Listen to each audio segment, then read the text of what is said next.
Imagine having your entire life ahead of you with loving parents, great friends, and a bright future in a creative field you love, only to suddenly drift into a series of bizarre actions that no one can explain. This is the story of Bryce Laspisa, a 19-year-old college student whose life seemed almost perfect on the surface, but ended up becoming one of the most hotly debated and baffling mysteries in modern American history. To really understand what happened, we have to look at who Bryce was before everything changed. They settled down in Laguna Niguel, California, which is an upscale, exceptionally quiet suburb in Orange County, known for its pristine streets, manicured lawns, and incredibly safe neighborhoods. It is the kind of place where parents feel comfortable raising their families, and Mike and Karen Laspisa had poured all of their love, energy, and resources into their only child, Bryce. He was their pride and joy, their entire world. As Bryce grew up, he was an active, happy kid. He spent his days skateboarding, hanging out with friends, and showing an incredible natural talent for art. His parents noticed early on that Bryce had a unique way of looking at the world. He was not just drawing doodles, he was creating complex figures and designs that showed a mature grasp of space and color. By the time he was in high school, he had transitioned from traditional paper and pencils to digital mediums, mastering graphic design programs with ease. He could spend hours in front of his computer screen, completely lost in his creations. Mike and Karen encouraged his passion and supported his dream of pursuing a career in graphic design. When he graduated from high school, they helped him look for the perfect college, and they settled on Sierra College in Rocklin, California, which is located in Placer County just outside of Sacramento. The school had an outstanding graphic design program and a welcoming campus community, which made it the ideal place for Bryce to start his adult life. In the summer of 2013, Bryce returned home to Laguna Niguel to spend the break with his parents. He had just finished his freshman year, and he was doing exceptionally well. During his first year at Sierra College, Bryce had made a lot of friends. He was living in an off-campus apartment with a great roommate named Sean, and he had started dating a wonderful, caring girl named Kim. Bryce and Kim were deeply in love, and their relationship was strong. To Mike and Karen, it seemed like their son was truly living his best life and was on a clear path to success. He was happy, healthy, and excited about his future. In mid-August of 2013, the summer was coming to an end, and it was time for Bryce to head back to Sierra College to start his sophomore year. Mike and Karen helped their beloved son pack up all of his belongings into the family car, a silver 2003 Toyota Highlander. Once the trunk was loaded with clothes, books, and his art supplies, all three of them hopped inside and made the long 7-hour drive north to the campus in Rocklin. The drive was a familiar routine, and the atmosphere in the car was light and optimistic. They talked about his upcoming classes, his artistic projects, and his plans for the new school year. Once they arrived in Rocklin, Mike and Karen helped Bryce move into his apartment, organizing his clothes, setting up his computer workstation, and making sure he had everything he needed. When it was time to say goodbye, they gave him big hugs and kisses, wished him luck for the semester, and told him how much they loved him. On their drive back down to Laguna Niguel, Mike and Karen talked about how proud they were of Bryce and how secure they felt knowing he was doing so well. But the problem was, this peaceful reality would not last. Just a couple of days after his parents dropped him off, those closest to Bryce began to notice a drastic and alarming change in his behavior. It started when his roommate Sean and his girlfriend Kim noticed that Bryce was acting very erratically. Specifically, he began drinking massive quantities of hard alcohol. Now, Bryce was not a complete saint, and like many college kids his age, he liked to party and drink occasionally. But the sheer volume of alcohol he was consuming now was different. It was dark, heavy drinking, and it seemed to serve a purpose other than just having fun. Along with the heavy drinking, Bryce had also started experimenting with a powerful prescription stimulant called Vyvanse. Vyvanse is normally prescribed to treat attention deficit hyperactivity disorder, but Bryce did not have this condition. He was taking the drug illegally, using it to stay awake for days at a time so he could play video games and avoid sleeping. The combination of intense sleep deprivation, heavy alcohol consumption, and a powerful stimulant began to take a massive toll on Bryce's physical and mental health. His personality began to morph right before the eyes of his friends. He went from being a relaxed, friendly, and creative young man to someone who was constantly anxious, skittish, and intensely paranoid. He would pace around the apartment, looking over his shoulder, and acting as if some unseen danger was looming over him. Sean and Kim tried to confront him about this sudden change. They asked him what was going on, why he was drinking so much, and why he was taking these drugs. But Bryce would always brush them off, saying that nothing was wrong and that he was just doing what he wanted to do. He insisted it was not a big deal. Sean and Kim were not convinced. They knew Bryce, and they could tell that he was trying to numb himself or cope with some deep, hidden stressor that he refused to talk about. And so, things continued to spiral. By August 28th, which was about 2 weeks after his parents had moved him back to school, the situation reached a critical breaking point. Bryce and Sean were alone in their apartment, sitting in the living room. It was a normal afternoon, but the atmosphere was incredibly tense.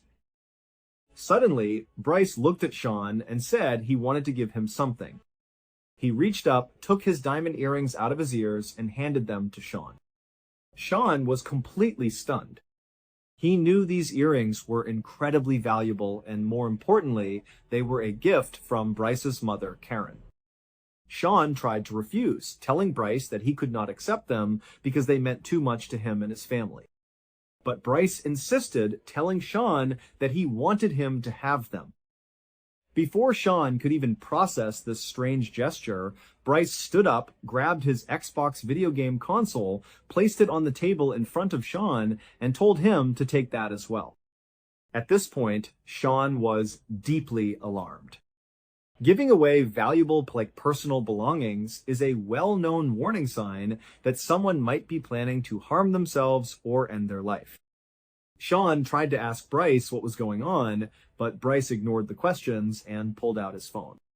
He began aggressively and frantically texting someone, his fingers flying across the screen with an intense, frantic energy. After a few minutes of this, Bryce looked up from his screen and coldly told Sean that he had just broken up with Kim. This piece of news made absolutely no sense to Sean.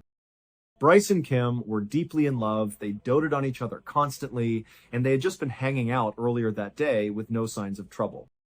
This sudden text message breakup felt impulsive, chaotic, and completely wrong. Sean realized that Bryce was in the middle of some sort of mental health crisis, and he knew he could not handle this situation alone. He needed to get in touch with Bryce's parents immediately. However, he did not want to call them right in front of Bryce and risk angering him, so Sean waited. Soon after the breakup text, Bryce announced that he was going to drive over to Kim's apartment, which was a short distance away, to talk to her. As soon as Bryce walked out the door, Sean grabbed his phone and called Karen Laspisa. When Karen answered, Sean explained everything that had been happening over the past 2 weeks. He told her about the heavy drinking, the Vyvanse abuse, the paranoia, and how Bryce had just given away his diamond earrings and his Xbox before abruptly breaking up with Kim. Sean emphasized that he was not trying to get Bryce in trouble, but he was genuinely terrified for his friend's safety and felt that his parents needed to step in and do something. Karen was shocked and deeply alarmed by this phone call. She had no idea her son was struggling with substance abuse or acting this way.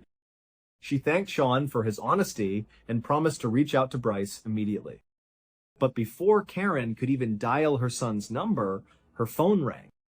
It was Kim, Bryce's now ex-girlfriend. Kim was crying and sounding incredibly distressed. She told Karen that Bryce had just arrived at her apartment and he was acting so bizarrely and erratically that she was terrified to let him drive. Kim said she had actually managed to take his car keys away from him because she felt he was in no mental state to be operating a vehicle. She described Bryce as looking completely blank, staring right through her, and speaking in a way that did not make any sense. Karen's heart sank. She now had two separate, independent phone calls from the people closest to her son, both saying the exact same thing. Bryce was losing his grip on reality. Karen desperately asked Kim to put Bryce on the phone.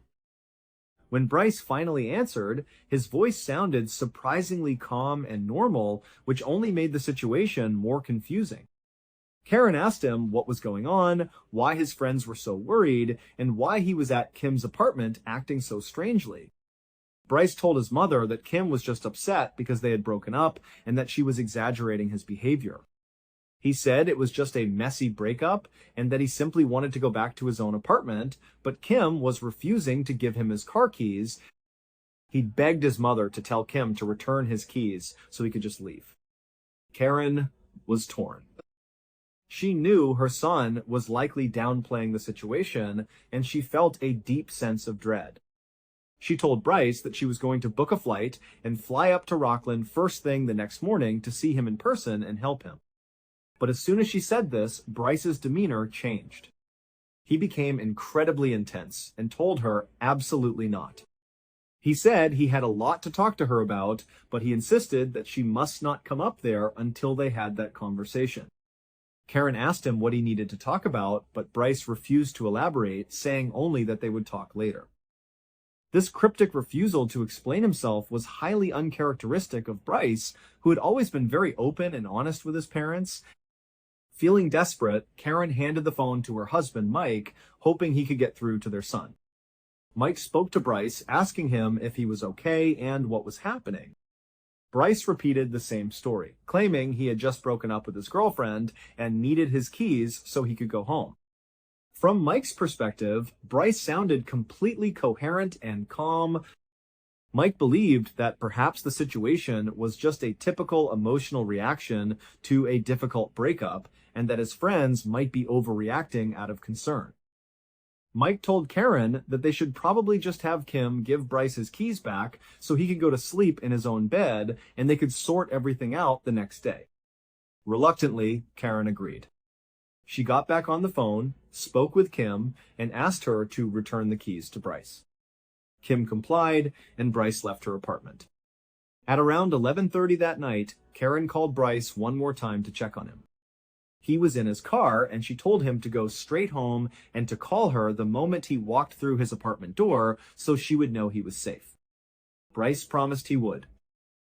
At about 1 o'clock in the morning on August 29th, Bryce called his mother back and told her that he was safe inside his apartment. Karen and Mike breathed a massive sigh of relief, told their son they loved him, and went to sleep, believing the crisis had passed. But the next morning, the nightmare truly began. At around 11 o'clock on the morning of August 29th, Karen's phone rang. It was an automated notification from their insurance company letting them know that roadside assistance had been dispatched to their 2003 Toyota Highlander, which was the car Bryce was driving. Karen was immediately confused and worried. Bryce was supposed to be asleep in his apartment in Rockland. Why would he need roadside assistance? She tried calling Bryce, but his phone went straight to voicemail. She then called his roommate, Sean, to see if Bryce was still asleep. When Sean answered, he delivered a devastating piece of news. Bryce was not there, and he had never actually come home the previous night. The phone call at 1 in the morning, where Bryce had assured his mother he was safe in his apartment, had been a complete lie. Panicking, Mike and Karen realized they had to find their son. They decided to log into their online banking account to see if Bryce had used the credit card they had given him for emergencies, hoping to track his movements. Sure enough, they saw a very recent transaction from earlier that morning. It was a charge at an auto repair shop in a tiny town called Buttonwillow, California. Buttonwillow is a small, dusty desert community located right off Interstate 5, about halfway between Sierra College in Rockland and their home in Laguna Niguel. This meant that instead of going home to his apartment, Bryce had got into his car and started driving south towards his parents' house. It seemed he was trying to make the 7-hour drive to see them in person, likely to talk about whatever mysterious burden he was carrying. But something had gone wrong along the way in Button Willow. Karen immediately called the auto repair shop listed on the bank statement. A mechanic named Christian answered the phone. Karen explained who she was and asked if he had seen a 19-year-old red-haired boy driving a 2003 Toyota Highlander. Christian confirmed that he had indeed helped Bryce just a couple of hours earlier. Christian explained that Bryce had called for roadside assistance because his car had run completely out of gas on the highway. Christian had driven out to a rest stop where Bryce had pulled over, delivered 3 gallons of fuel, and charged the card. Karen asked if Bryce had mentioned where he was going, but Christian said they had barely spoken. He had simply delivered the gas and left. However, Christian was a kind and empathetic man. Seeing how frantic and terrified Karen was on the phone, he offered to drive back out to the rest stop, which was about 15 minutes away, to see if Bryce was still there, even though it had been hours since their encounter. Karen was incredibly grateful and accepted his offer. Christian got into his truck and drove to the rest stop. He did not expect to find the young man still there, as anyone who had run out of gas would usually continue their journey once they had fuel. But when Christian pulled into the rest stop parking lot, he was shocked to see the silver Toyota Highlander still parked there. Christian walked up to the driver's side window and looked inside.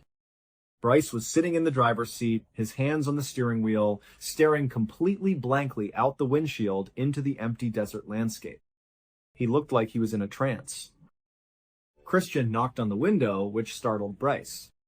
He rolled the window down, and Christian told him that his parents were worried sick and that he needed to speak with them. Christian dialed Karen's number on his own phone and handed it to Bryce. When Karen heard her son's voice, she was overwhelmed with emotion and confusion. She demanded to know what he was doing, why he was just sitting in a rest stop in Button Willow instead of driving home or going back to school. Bryce had no real explanation. He spoke in flat, monosyllabic answers, saying he was not doing anything and was just sitting there. Karen, realizing that her son was in some sort of mental paralysis, begged him to go fill his tank with gas and drive the remaining 3 hours home to Laguna Niguel. Bryce agreed, saying he would do that right away. He handed the phone back to Christian, who assured Karen that he would make sure Bryce got on his way. Christian watched as Bryce started his engine, but as Christian drove away, he looked in his rearview mirror and noticed that Bryce did not actually pull out of the parking spot. He just turned the engine off and went back to staring out the window. Christian felt uneasy, but he had his own work to do, so he returned to his shop. By 3 o'clock that afternoon, Bryce had still not arrived at his parents' house, and the drive from Button Willow should have only taken about 3 hours. Karen and Mike tried calling his phone repeatedly, but it rang and went to voicemail every single time. They were now completely consumed by fear. They waited, hoping against hope that he was just stuck in heavy Southern California traffic. But by 6 o'clock that evening, with still no sign of Bryce and no answer on his phone, they decided they could no longer wait. They called the police and officially reported Bryce Laspisa as a missing person. The police began their investigation by contacting AT&T to run an emergency ping on Bryce's cell phone. They wanted to pinpoint his exact coordinates using nearby cell towers. When the results came back, everyone was stunned. Bryce's phone was still in Button Willow, California. It had barely moved. It was now pinging in the parking lot of a local hotel just a few miles away from the rest stop where Christian had found him hours earlier. The local sheriff's deputies were dispatched to the hotel parking lot to locate the vehicle and check on Bryce. When the deputies arrived, they found the Toyota Highlander parked in the middle of the lot. Just as before, Bryce was sitting in the driver's seat, staring straight ahead. The deputies approached the car, knocked on the window, and asked Bryce to step out. To their surprise, Bryce was completely cooperative. He was polite, friendly, and spoke clearly. He did not appear to be under the influence of any substances.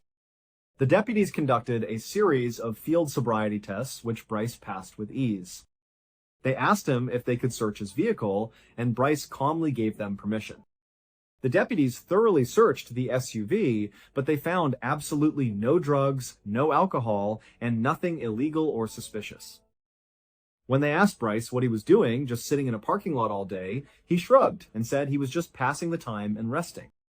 The deputies realized that while Bryce was acting strangely by sitting in a parking lot for hours, he was an adult, he was sober, and he had not committed any crime. They could not legally detain him. However, they knew his parents had filed a missing persons report and were terrified. One of the deputies told Bryce that he needed to call his mother right then and there to let her know he was okay. Bryce became visibly reluctant and anxious, showing a strong aversion to speaking with his parents. But the deputy insisted, and Bryce finally dialed his mother's number. As soon as the call connected, the deputy took the phone from Bryce's hand. The deputy spoke to Karen, telling her that he was standing with her son, that Bryce was completely sober, healthy, and cooperative. He explained that they had searched his car and found nothing wrong, and that they had no legal reason to hold him. The deputy then handed the phone back to Bryce so he could speak to his mother. Karen, desperate and confused, asked Bryce why he was still in Buttonwillow after all this time. Bryce offered no real answers, only saying he would be home soon and that she should not worry. Karen, realizing she could not force him to explain himself over the phone, pleaded with him to just get some food, buy a cup of coffee, and drive home. Bryce agreed, promising her that he would make the drive. The deputies, satisfied that Bryce was safe and had promised to go home, wished him luck and left the scene. An hour later, Christian, the mechanic, called Karen back to see if Bryce had made it home. When Karen told him that Bryce had actually spent the whole day in Buttonwillow and had just been visited by the police, Christian was deeply concerned. He volunteered to drive back to the hotel parking lot to make sure Bryce had actually left this time. Karen told him it was not necessary, but Christian felt a strong pull to help. He drove over to the hotel, and to his frustration, he found Bryce still parked in the exact same spot, staring into the darkness. This time, Christian did not sugarcoat things. He parked his truck, walked up to Bryce's window, and told him in a very firm, commanding voice that he needed to go home. He told Bryce that his behavior was hurting his parents and that he was going to stand there and watch him pull out of the lot, and that he was going to follow him to make sure he got onto the highway. Bryce, perhaps realizing he had no other choice, started his car and finally pulled out of the parking lot. Christian got into his truck and followed close behind. He watched as Bryce navigated the streets and successfully merged onto Interstate 5 South, heading toward Laguna Niguel. Christian followed the silver SUV for several miles, watching it maintain a steady speed and drive perfectly normally. Feeling satisfied that Bryce was finally on his way home, Christian pulled up alongside him, waved goodbye, and then took the exit to head back to Buttonwillow. Shortly after Christian left, Karen called Bryce to keep him awake and monitor his progress. She told him that she wanted him to describe the road signs and landmarks he was passing so she could track his journey and know he was getting closer. But Bryce refused. He told her that it was too dark, that he could not see anything out his windows, and that he did not know where he was. This made no sense, as Interstate 5 is heavily marked with massive, reflective green signs. Karen and Mike grew increasingly frustrated and worried by his evasiveness, but Bryce remained tight-lipped. At around 2 o'clock in the morning on August 30th, Bryce called his parents. He told them that he was incredibly tired and could not keep his eyes open. He said he was going to pull off the highway to take a nap in his car and would resume the drive as soon as he rested. Karen and Mike, knowing their son had been awake for nearly 24 hours and had been through an incredibly and stressful couple of days, realized it was safer for him to sleep than to risk falling asleep at the wheel. They told him to pull over in a safe, well-lit area, sleep for a few hours, and call them the absolute moment he woke up. Bryce promised he would, and they hung up. This was the last time Karen and Mike Laspisa would ever speak to their son. By 8 o'clock that morning, Karen and Mike had still not received a call. They tried calling his phone, but it went straight to voicemail. They tried to comfort themselves by thinking that he was just exhausted and sleeping deeply. But their hope was shattered when the doorbell rang. When Mike opened the door, he was met by a police officer. The officer asked if they were the owners of a 2003 Toyota Highlander. When Mike confirmed they were and that their son Bryce was driving it, the officer delivered a devastating blow. The vehicle had been found hours earlier, crashed at the bottom of a 25-foot cliff near Castaic Lake. Castaic Lake is a large reservoir located in the mountains just off Interstate 5, about halfway between Buttonwillow and Laguna Niguel. The details of the crash scene were incredibly baffling and deeply unsettling. The SUV was lying on its side at the bottom of the ravine. The emergency response team had searched the vehicle and the surrounding area, but there was no sign of Bryce. There was no driver, no body, and no immediate indication of where he had gone. Inside the vehicle, investigators found his cell phone and his laptop. On the road above the cliff, they found his wallet and his duffel bag, which contained his clothes. It appeared that these items had been thoroughly rummaged through, as if someone had been looking for something specific before abandoning them. The rear window of the SUV had been shattered from the inside, and there were 2 small drops of blood on the interior of the car, suggesting that Bryce had survived the crash with minor injuries and had crawled out through the broken back window to escape the wreckage. But the most disturbing revelation came from the physical evidence of the crash itself. Investigators analyzed the tire tracks on the dirt road leading up to the cliff's edge. There were no skid marks, which meant Bryce had never hit the brakes. In fact, traffic cameras and forensic analysis of the vehicle's computer revealed that Bryce had actually accelerated right before going over the edge. He had intentionally driven his car off the cliff. To the investigators, this looked like a clear-cut tragic case of a failed suicide attempt. They theorized that Bryce, overwhelmed by whatever mental health crisis or secret he was harboring, had driven to Castaic Lake, accelerated off the cliff to end his life, survived the impact with minor injuries, and then, in a state of shock or desperation, walked into the deep waters of the lake and drowned. But Mike and Karen could not accept this theory. It did not align with the son they knew. Just 2 weeks earlier, Bryce had been happy, excited for his sophomore year, and full of plans for the future. He had a supportive family, a girlfriend who cared for him, and a passion for his art. Suicide seemed completely out of character. They began to wonder if Bryce had gotten himself involved in something dangerous during those 2 weeks back at school. What did he mean when he told his mother that he had a lot to talk to her about, but that she must not come up to see him until they did? Was he running from someone? Was he being threatened? Did the rummage through duffel bag and wallet suggest that someone else had been at the crash scene? A massive, unprecedented search operation was launched around Castaic Lake and the rugged terrain surrounding the crash site. For days, hundreds of search and rescue volunteers, police officers on horseback, ATVs, and foot combed the brush. Helicopters with thermal imaging cameras flew overhead, and dive teams searched the dark, murky depths of Castaic Lake. Despite their exhaustive efforts, they found absolutely no trace of Bryce. No clothing, no footprints, no body. It was as if he had vanished into thin air. On the 9th day of the search, investigators decided to bring in a specialized bloodhound to see if it could pick up a scent trail from the crash site. The dog was given an article of Bryce's clothing to sniff. Immediately, the bloodhound caught the scent at the wreckage of the Highlander. It began to lead its handler down the steep ravine away from the road and straight toward the shoreline of Castaic Lake.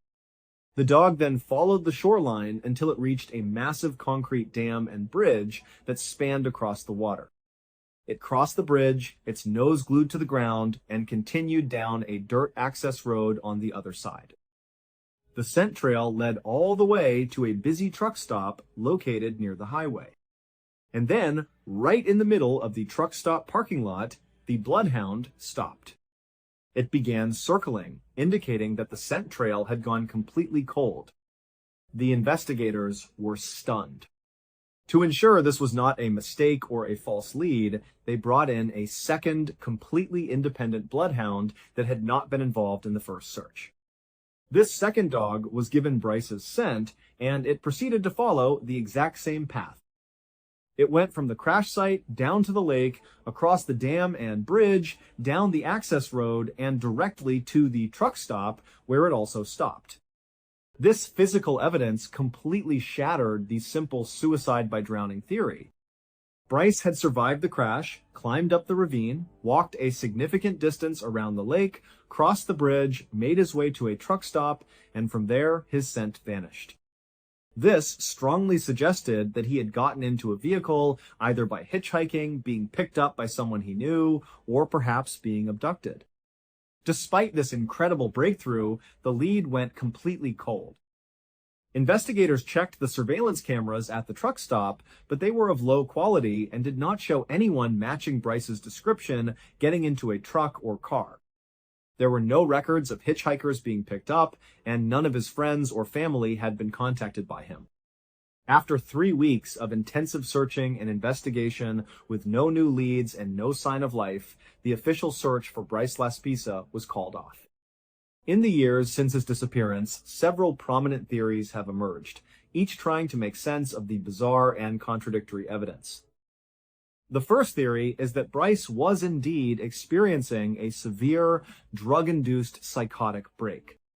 The combination of heavy alcohol consumption, extreme sleep deprivation, and the abuse of Vyvanse can trigger acute psychosis, paranoia, and delusions in young adults.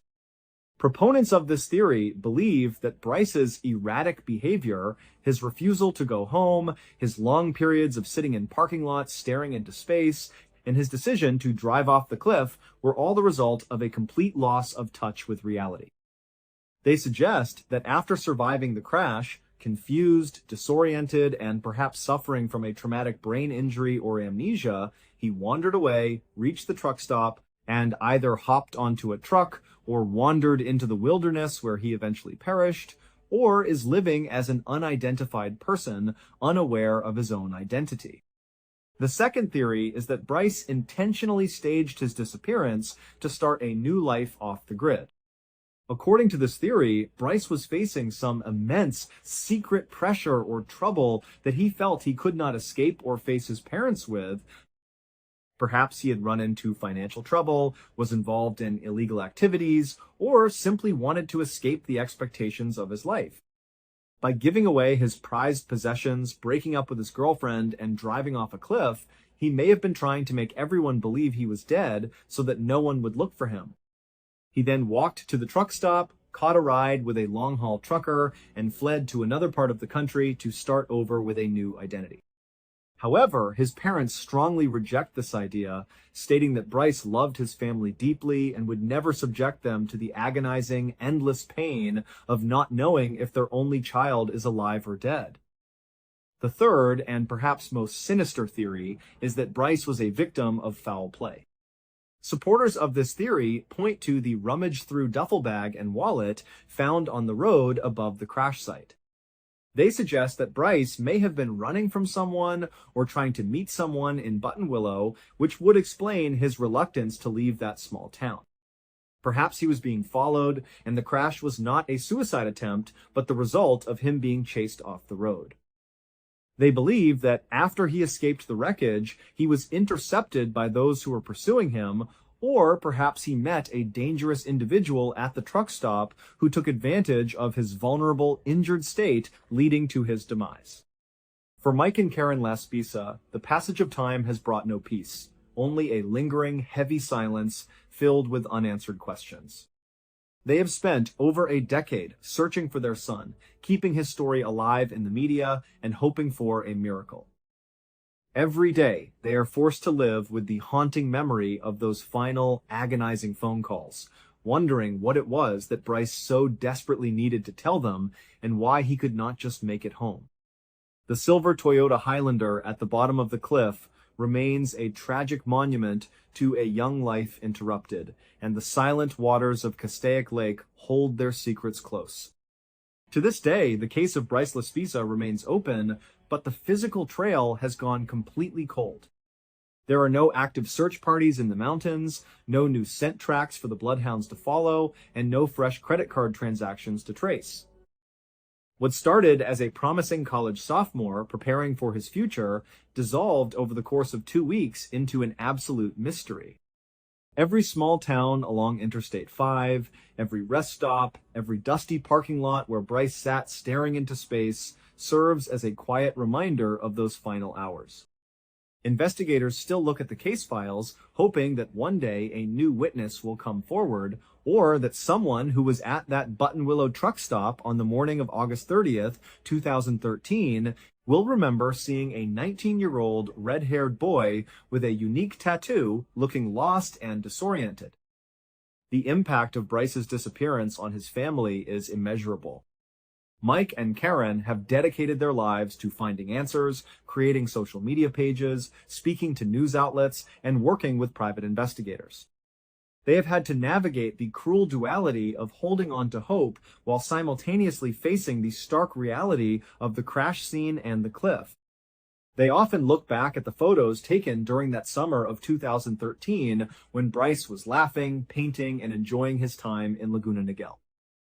They ask themselves what they could have done differently, if there were subtle signs they missed, or if there was some way they could have prevented him from making that final, fateful drive. But as the years turn into decades, the silence only grows louder. The mystery of what Bryce wanted to talk to his mother about remains the central, unresolved riddle of the entire tragedy. It is the key that could unlock everything, explaining his sudden paranoia, his erratic behavior, his gifts to his roommate, and his reluctance to return home.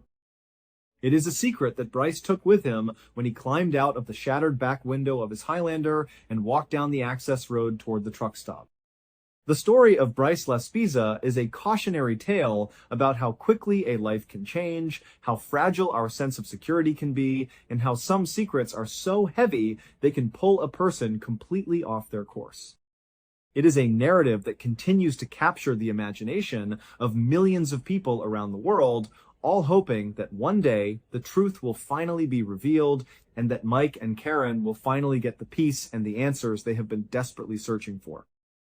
Until that day comes, Bryce remains a shadow on the highway, a memory of a red-haired boy who drove into the California desert and vanished into the night, leaving behind nothing but questions, a broken car, and a trail of scent that stopped at a truck stop parking lot. If you or anyone you know has any information regarding the disappearance of Bryce Laspisa, no matter how small or insignificant it may seem, investigators urge you to contact the local authorities. Even the smallest detail, a remembered face from a truck stop, a conversation on the road, or a sighting in a different state, could be the final piece of the puzzle that brings Bryce home and provides closure to a family that has suffered for far too long. The mystery of that August night continues to linger, suspended in the dry air of the Central Valley, waiting for the day the silence is finally broken. More than a decade later, no one knows what really happened to Bryce Laspisa. And perhaps the most concerning part is that whatever he needed to say to his parents that night, he never had the chance to say it. Let me know your theory in the comments, as this case still feels unresolved. Hundreds of years ago, in the dense forests and rolling hills of what we now call Richland County, Wisconsin, a young indigenous warrior was walking with purpose toward the center of his village. He was a member of the Ho-Chunk Nation, a proud and resilient people who had called this beautiful land home for generations. The warrior was strong and brave, one of the best hunters in his tribe, and he had been summoned by his tribal chief. As he walked, the familiar sounds of village life surrounded him, but a sense of unease hung in the air. He had a strong suspicion about why the chief wanted to see him, and when he arrived at the village center, his fears were confirmed. Standing there with the chief were 9 of the other strongest and most capable men of the tribe. They stood quietly, their faces serious. The warrior knew immediately this was about the 3 missing boys. 2 days earlier, 3 teenagers from the village, boys on the cusp of manhood, had gone out into the wilds on a deer hunt. It was a rite of passage, a chance to prove their skills and contribute to the tribe. But they hadn't returned. 48 hours had passed, a full 2 suns had set, and there was still no sign of them. Their families were growing more and more frantic with each passing hour. They had pleaded with the tribal chief to send a search party, their voices filled with a desperate worry that was starting to infect the entire village. The chief had initially been hesitant. It wasn't completely out of the ordinary for hunting parties, even young ones, to be gone for a couple of days. The forest was vast, and a good hunt could take time.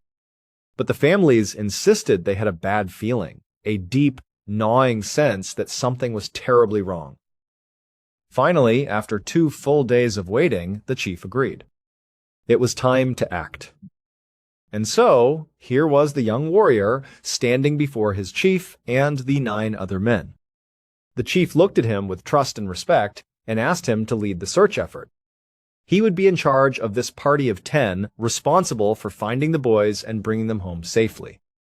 In truth, the warrior felt it might be a bit of an overreaction. 10 of the tribe's best men for 3 teenagers who were probably just fine, maybe a little lost or extending their trip to seem more impressive. But he would never question the chief's command or disrespect the family's fear. He accepted the duty without hesitation. Of course, he would go. The 10 men gathered their supplies. They took their most reliable bows, quivers full of arrows, and sharp spears. They packed dried meat and skins filled with fresh water, not knowing how long the search might take. They said their goodbyes to the anxious villagers who had gathered to see them off. The air was heavy with hope and fear. Then, as one, the 10 warriors left the village, following the well-worn path that all hunters took when they ventured out into the great forest. The lead warrior was a master tracker. His eyes could read the forest floor like a storybook. Almost immediately, he picked up the trail of the 3 teenage boys. He could see their distinct footprints in the soft earth, and for a moment, he felt a wave of relief. This would be simple. They would follow the tracks, find the boys camped out somewhere, give them a stern lecture about worrying their families, and then guide them back to the village. It would all be over by nightfall. But as they followed the trail, the story the tracks told began to change. The footprints continued along the main path for a while, but then they suddenly veered off. They left the familiar trail and headed deep into a part of the forest that wasn't known for good hunting. This was the first thing that felt wrong. The Ho-Chunk people knew these woods intimately. They knew where the deer herds moved, where the best hunting grounds were. The path the boys had taken was leading them away from all of it. It made no sense. The lead warrior kept his growing concerns to himself, not wanting to alarm the others. He just kept his head down, focused on the tracks. They walked for miles, deeper and deeper into the wilderness. And as they walked, he noticed something else that was deeply unsettling. The tracks never stopped. There were no signs that the boys had paused to rest. There were no marks in the dirt to suggest they had stopped to set a snare or stood still to aim an arrow at a deer. Their footprints just went on and on in a straight, determined line as if they were on a mission marching towards some specific, unknown destination. After hours of relentless hiking, with the sun beginning to dip lower in the sky, the search party still hadn't found the boys. They found themselves standing at the edge of a steep, rocky ravine. As they looked down into the shadowy depths, they all realized they had traveled so far off the beaten path that they were now in truly uncharted territory. None of them, not even the most experienced hunters among them, had ever been to this place before. They had no idea what lay at the bottom of the ravine or what was beyond it. But they knew one thing for sure.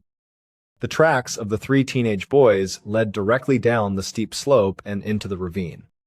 There was no hesitation. They had to follow.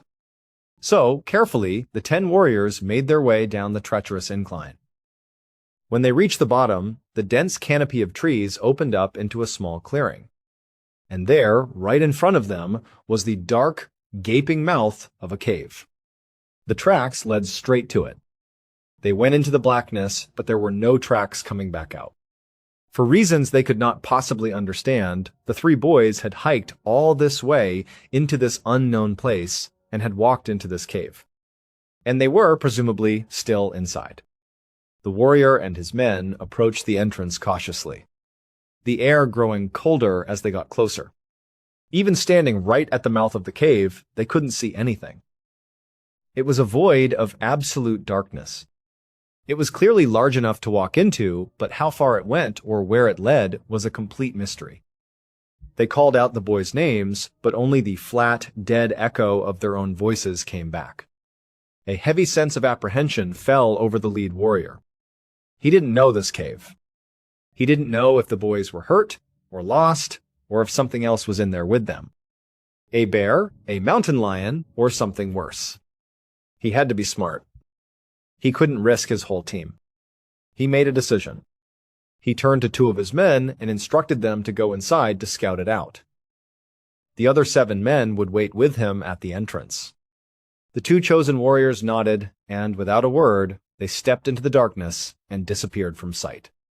The 8 men waiting outside stood in total silence, listening. They could hear the voices of the 2 scouts echoing from within the cave as they called out the names of the missing teenagers. Their calls grew fainter and more distorted the deeper they went. From the outside, the group could only see the flickering light from the scouts' torches for a short distance before they seemed to be swallowed by the dark. Then, at the exact moment their light vanished, their voices stopped. The cave went completely, utterly silent. For 5 long minutes, the warrior and the others stood there, waiting, their anxiety growing with every passing second. What was happening in there? The silence was unnatural. 10 minutes went by. Then 15. Still, not a single sound came from the cave. It was as if the darkness had consumed the 2 men whole. The warrior couldn't wait any longer. He told the others to stay put and carefully stepped just inside the entrance of the cave himself. The air was frigid. He began calling out the names of the 2 men he had just sent in. His voice echoed through what felt like a vast empty space, but there was no reply. At least, not at first.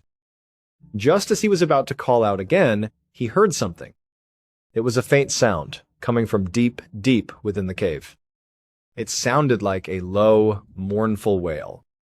At first, he thought it was a single voice, but then it seemed to multiply, as if other voices were layering on top of each other, creating a strange, discordant harmony. And then, with a sudden, chilling realization, the warrior understood what he was hearing. It wasn't a wail of pain, it was a chant. And it was a chant he knew all too well. It was the death song.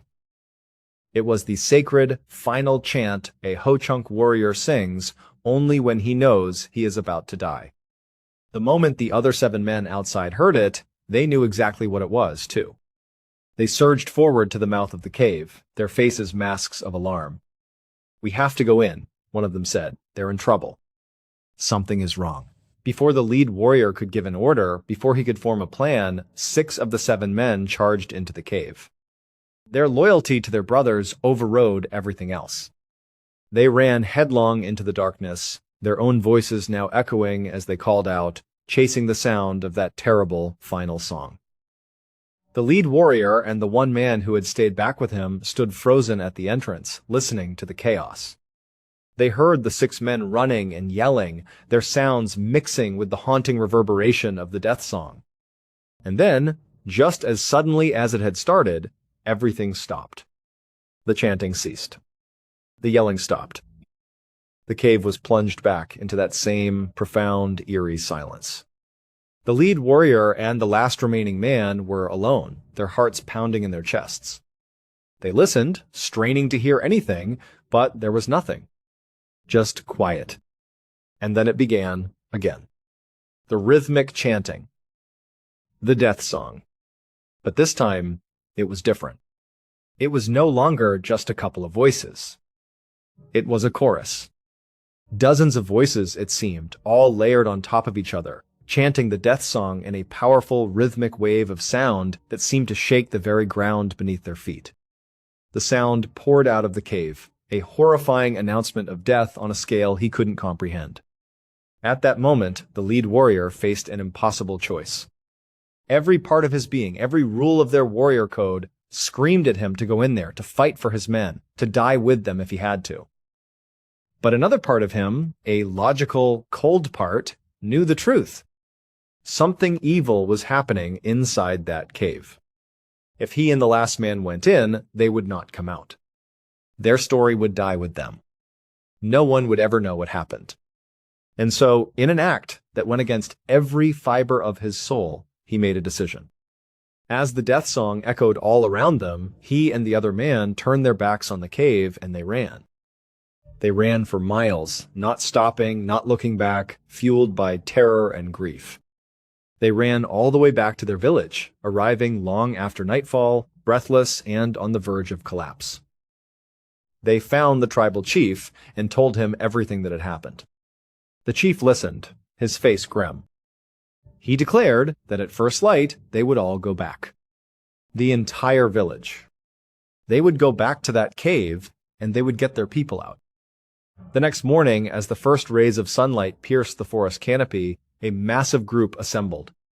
The tribal chief, the lead warrior, the other survivor, and nearly 100 other members of the tribe, men and women, banded together.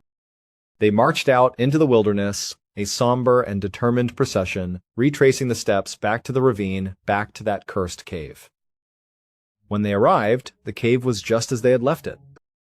It was quiet. The tracks leading in were still there, undisturbed.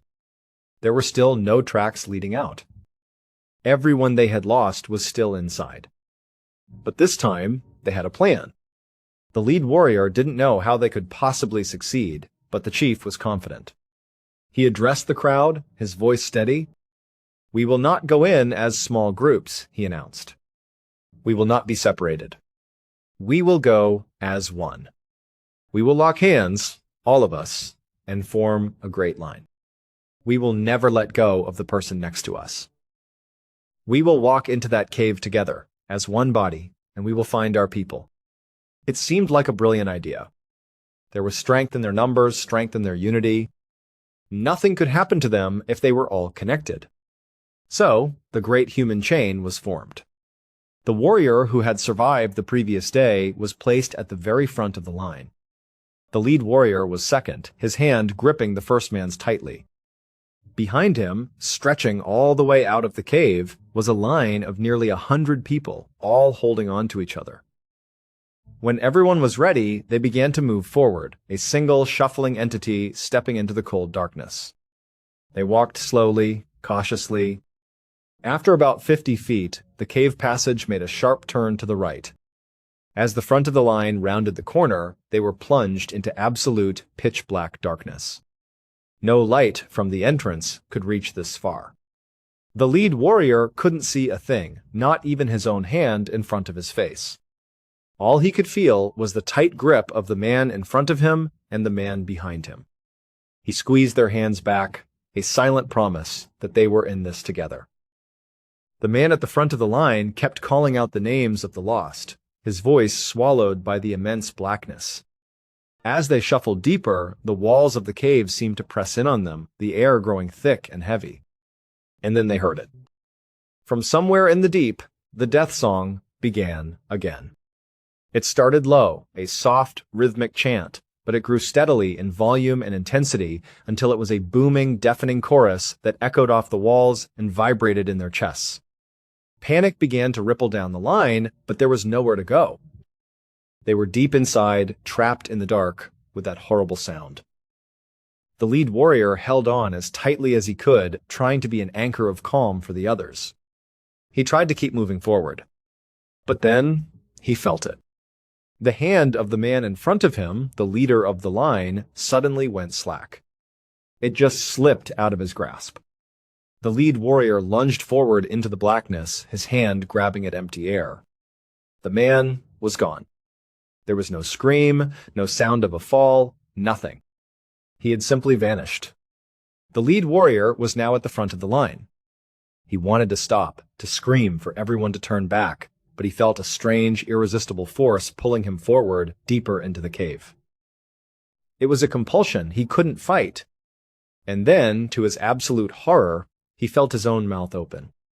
He heard his own voice, completely against his will, join the terrible, chanting chorus of the death song. At that moment, chaos erupted. The human chain broke. People screamed in terror, letting go of each other, turning and scrambling blindly back towards where they thought the entrance was. It was a stampede of pure panic in the suffocating darkness. Minutes later, the survivors stumbled out of the cave, gasping and crying, blinking in the daylight. The tribal chief, who had remained outside, rushed to calm them. He quickly did a head count, and his heart sank. Over a dozen more people were gone. They had not come out. And the cave, which moments before had been filled with screams and the sound of the death song, was once again completely, unnervingly silent. The chief now knew, for certain, there was an evil spirit in that cave, something that fed on his people. He made a solemn declaration. No one from their tribe would ever step foot in that place again. They could not lose anyone else. The cave was not a place of mystery. It was a tomb. And so, they sealed it. They worked for hours, rolling massive boulders, piling rocks and dirt, until the entrance was completely blocked, hidden from the world forever. Centuries passed. The story of the cave that swallowed warriors was passed down from generation to generation. For the Ho-Chunk people, it became a legend, a terrifying campfire story to warn children about the dangers of the woods. Many who heard it wondered if it was real, or just folklore meant to scare them. They would never know for sure. Fast forward to the year 1930. A man named Paul Seafort, a well-known antique dealer in Richland County, Wisconsin, had a passion for hiking and history. He loved to explore the deep woods, searching for indigenous artifacts left behind by tribes like the Ho-Chunk Nation. One day, while hiking far off any established trail, he came across a secluded ravine. He climbed down, and on the far side, he noticed a strange pile of rocks. It looked unnatural, like a man-made mound, covered in moss and overgrown with grass. His curiosity got the better of him. He walked over and started pulling some of the rocks away. He quickly realized this was no random pile. These boulders had been placed here deliberately for a reason. After clearing away enough of them, he uncovered what they were hiding, the dark opening to a cave. He knew he had found something special. It took a lot more work, but he finally managed to create an opening just big enough to squeeze through. He was sure that a sealed cave like this must hold incredible artifacts inside. He went home and gathered supplies, including a strong lantern, and returned another day. He squeezed through the opening he'd made and entered the cave. He walked down the initial passage until he came to the sharp right turn. He followed it, and soon the ceiling began to get lower and lower, forcing him to crouch. He was so determined to see what was inside that he kept going. Even when the passage became so tight, he had to crawl on his belly, pushing the lantern ahead of him. Just as he was about to turn back, thinking it was a dead end, he slid under one last low-hanging rock, and the space suddenly opened up. He stood up and held his lantern high. He was in a massive, cathedral-like cavern. The beam of his lantern cut through the darkness, and what he saw made him freeze. The floor of the cavern was covered with human skeletons. But they weren't scattered about. They were arranged in dozens of neat, orderly rows. And they were all positioned in the exact same way, kneeling, with their arms stretched out over their heads as if they were bowing or praying in unison. There were so many of them he couldn't even begin to count them all. He stood there in stunned silence, his light trembling in his hand. He slowly moved the beam of the lantern in the direction that all the skeletons were facing. And there, at the far end of the cavern, he saw what they were all bowing to. Carved directly out of the stone wall of the cave was an enormous, imposing chair. A throne. And the throne was empty. The sight of those kneeling skeletons and that vacant throne filled Paul Seafort with a deep primal fear. He forgot all about artifacts. He forgot about history. He just knew he had to get out. He turned and scrambled back through the narrow passage as fast as he could, not looking back, and fled the cave. He later told his incredible story to a journalist at the Milwaukee Journal, and it was published, creating a permanent record of his discovery. But the article, and Paul's account, left the world with two chilling, unanswered questions. What truly happened to all of those people inside that cave? And more importantly, who, or what, was sitting on that throne? We may never know what happened to those warriors inside the cave. But one question still remains. Who were all those skeletons bowing to? Until next time. If you search for the most unbelievable war stories in history, there is one particular name that almost always appears at the very top of the list. It is a story of survival, determination, and a complete refusal to die, even when the human body has been pushed far past its absolute limits.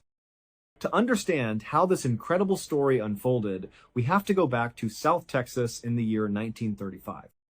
This was the year that a boy named Roy Benavidez was born. Roy did not have an easy childhood. When he was still a very young child, he lost both of his parents and became an orphan. He was sent to live with his uncle, and the family struggled constantly just to make ends meet. Times were incredibly tough, and by the time Roy was a young teenager, he had to make the difficult decision to drop out of school so he could work in the local beet and cotton fields.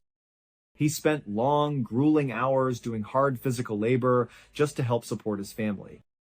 But as the years went by, Roy knew he wanted something more out of life. He wanted to see the world and do something bigger. So, when he turned 18 years old, he decided to enlist in the United States Army. Shortly after joining, he volunteered for airborne school and was eventually assigned to the famous 82nd Airborne Division. Roy loved the Army. It was his entire life, and he was incredibly proud of his service. In October of 1964, Roy was sent to Vietnam as part of the first 125,000 Americans deployed to the conflict. While there, he was assigned to a highly classified operation that required him to dress up as an enemy combatant to gather intelligence deep in the jungle. During one of these missions, Roy was operating completely alone in a dense stretch of forest when he stepped directly on a landmine. The explosion was devastating, leaving him severely wounded and completely paralyzed on the jungle floor. Because the mission was classified and he was alone, there was no immediate help. Luckily, a squad of United States Marines came across his body a short time later. But because Roy was dressed in enemy clothing, the Marines assumed he was a fallen enemy soldier and almost walked right past him. Just before they left, one of the Marines decided to flip him over to check his face. That was when they discovered his American dog tags. They realized he was one of their own and immediately evacuated him to a military hospital. At the hospital, the doctors examined Roy and delivered some devastating news. They told him that his spinal injury was so severe that he would likely never walk again. The lead doctor advised him that he would have to be medically discharged from the Army. For Roy, this was worse than death. The Army was everything to him, and he desperately wanted to return to Vietnam to support his fellow soldiers. He pleaded with the doctors and nurses, begging them not to discharge him. He asked for some time to try to regain his strength. The medical staff agreed to a deal. They told him that if he was not walking within 1 year, they would have no choice but to medically retire him. Roy accepted the challenge, but he knew he could not do his physical therapy during the day when everyone was watching. So, every single night, after the doctors and nurses had left the ward and the other patients were asleep, Roy would begin his secret training. He would slide himself to the edge of his bed and let his limp body fall directly onto the hard floor. He could not use his legs, so he had to use his elbows and forearms to drag his body across the floor toward the wall. Once he reached the wall, he would pull himself up, trying to force his legs to support his weight. The pain in his spine was absolute agony, but he refused to stop. He would stand there, shaking and sweating, trying to take a step before collapsing back to the ground. He would drag himself back to his bed, climb in, and rest until the next night. He did this in complete secret every single night for 6 long months. During the day, the doctors and nurses watched his recovery and were completely stunned. They called it a miracle, having no idea that Roy was putting himself through a brutal training routine every night. After 6 months, the medical staff agreed that he was fit to stay in the army. However, because of his severe injuries, the army insisted on assigning him to a desk job in North Carolina. They did not want to risk him getting hurt again in combat. Roy was devastated by this decision, but he did not give up. As soon as he arrived in North Carolina, he began training like a maniac. He ran miles, lifted weights, and got into the best shape of his life. His plan was to try out for the Special Forces and become a Green Beret, which is one of the hardest combat units in the world. After a few months, his superiors were amazed by his physical condition and allowed him to try out. A couple of months later, Roy Benavidez successfully completed the training and earned his Green Beret. In 1968, 4 years after he was nearly killed by the landmine, Roy was sent back to Vietnam for his second combat tour. On May 2nd of that year, Roy had a rare day off. He was spending his day attending a church service inside a small wooden shack on their base. While listening to the chaplain, Roy heard a frantic radio call coming from the communications table just outside the shack. The voice on the radio sounded absolutely desperate, screaming for help over a constant barrage of heavy gunfire and explosions. Roy ran outside to listen to the radio. He learned that a 12-man Army Special Forces team had been dropped deep into the jungle on a classified mission, and they had been completely ambushed by an entire North Vietnamese Army Infantry battalion. This meant that 12 American soldiers, many of whom Roy knew personally, were trapped in the middle of the jungle, surrounded by over 1,000 enemy combatants. As Roy was listening to this horrifying transmission, he heard the sound of incoming helicopters. He ran over to the landing zone and watched as 3 helicopters touched down, all of them completely riddled with bullet holes and pouring smoke. Roy ran up to one of the door gunners, who was a 19-year-old kid. The young soldier looked completely dazed. Before he could speak, he collapsed directly into Roy's arms and died. He had been shot multiple times during a failed rescue attempt. The pilot of the helicopter was devastated about the death of his gunner, but he was also deeply frustrated that they had been unable to rescue the trapped men. He wanted to go back out and try again. Roy did not hesitate. He immediately volunteered to go with him, climbed into the helicopter, and they took off. But in his rush to help his friends, Roy made a major mistake. He forgot to grab his rifle. All he had on him was his Bowie knife and a canvas bag filled with medical supplies. Despite this, he told the pilot to fly toward the ambush site. The pilot flew the helicopter over the border into Cambodia, heading toward the dense stretch of jungle where the team is trapped. As they drew closer, heavy ground fire started coming out of the trees, hitting the side of the helicopter with loud metallic thuds. The pilot had to perform constant aggressive zigzag maneuvers just to avoid being shot down. Through the thick canopy, they spotted a column of colored smoke. The trapped team had set off a smoke grenade to mark their position. The pilot tried to guide the helicopter down to get close, but every time he got near, the enemy fire intensified dramatically. The helicopter was taking heavy hits, and the pilot told Roy that they had to turn back. Roy refused. He told the pilot to hover as low as possible over the treetops, and he would jump out. The pilot thought he was crazy, telling him he would be killed instantly without a weapon, but Roy insisted. The pilot brought the helicopter to a low hover about 100 yards away from the team's position, and without a second thought, Roy leaped out of the open door. He plunged directly into the thick jungle canopy without a parachute or a gun, crashing through the branches and hitting the hard ground. He quickly stood up and began running through the jungle toward the team's position.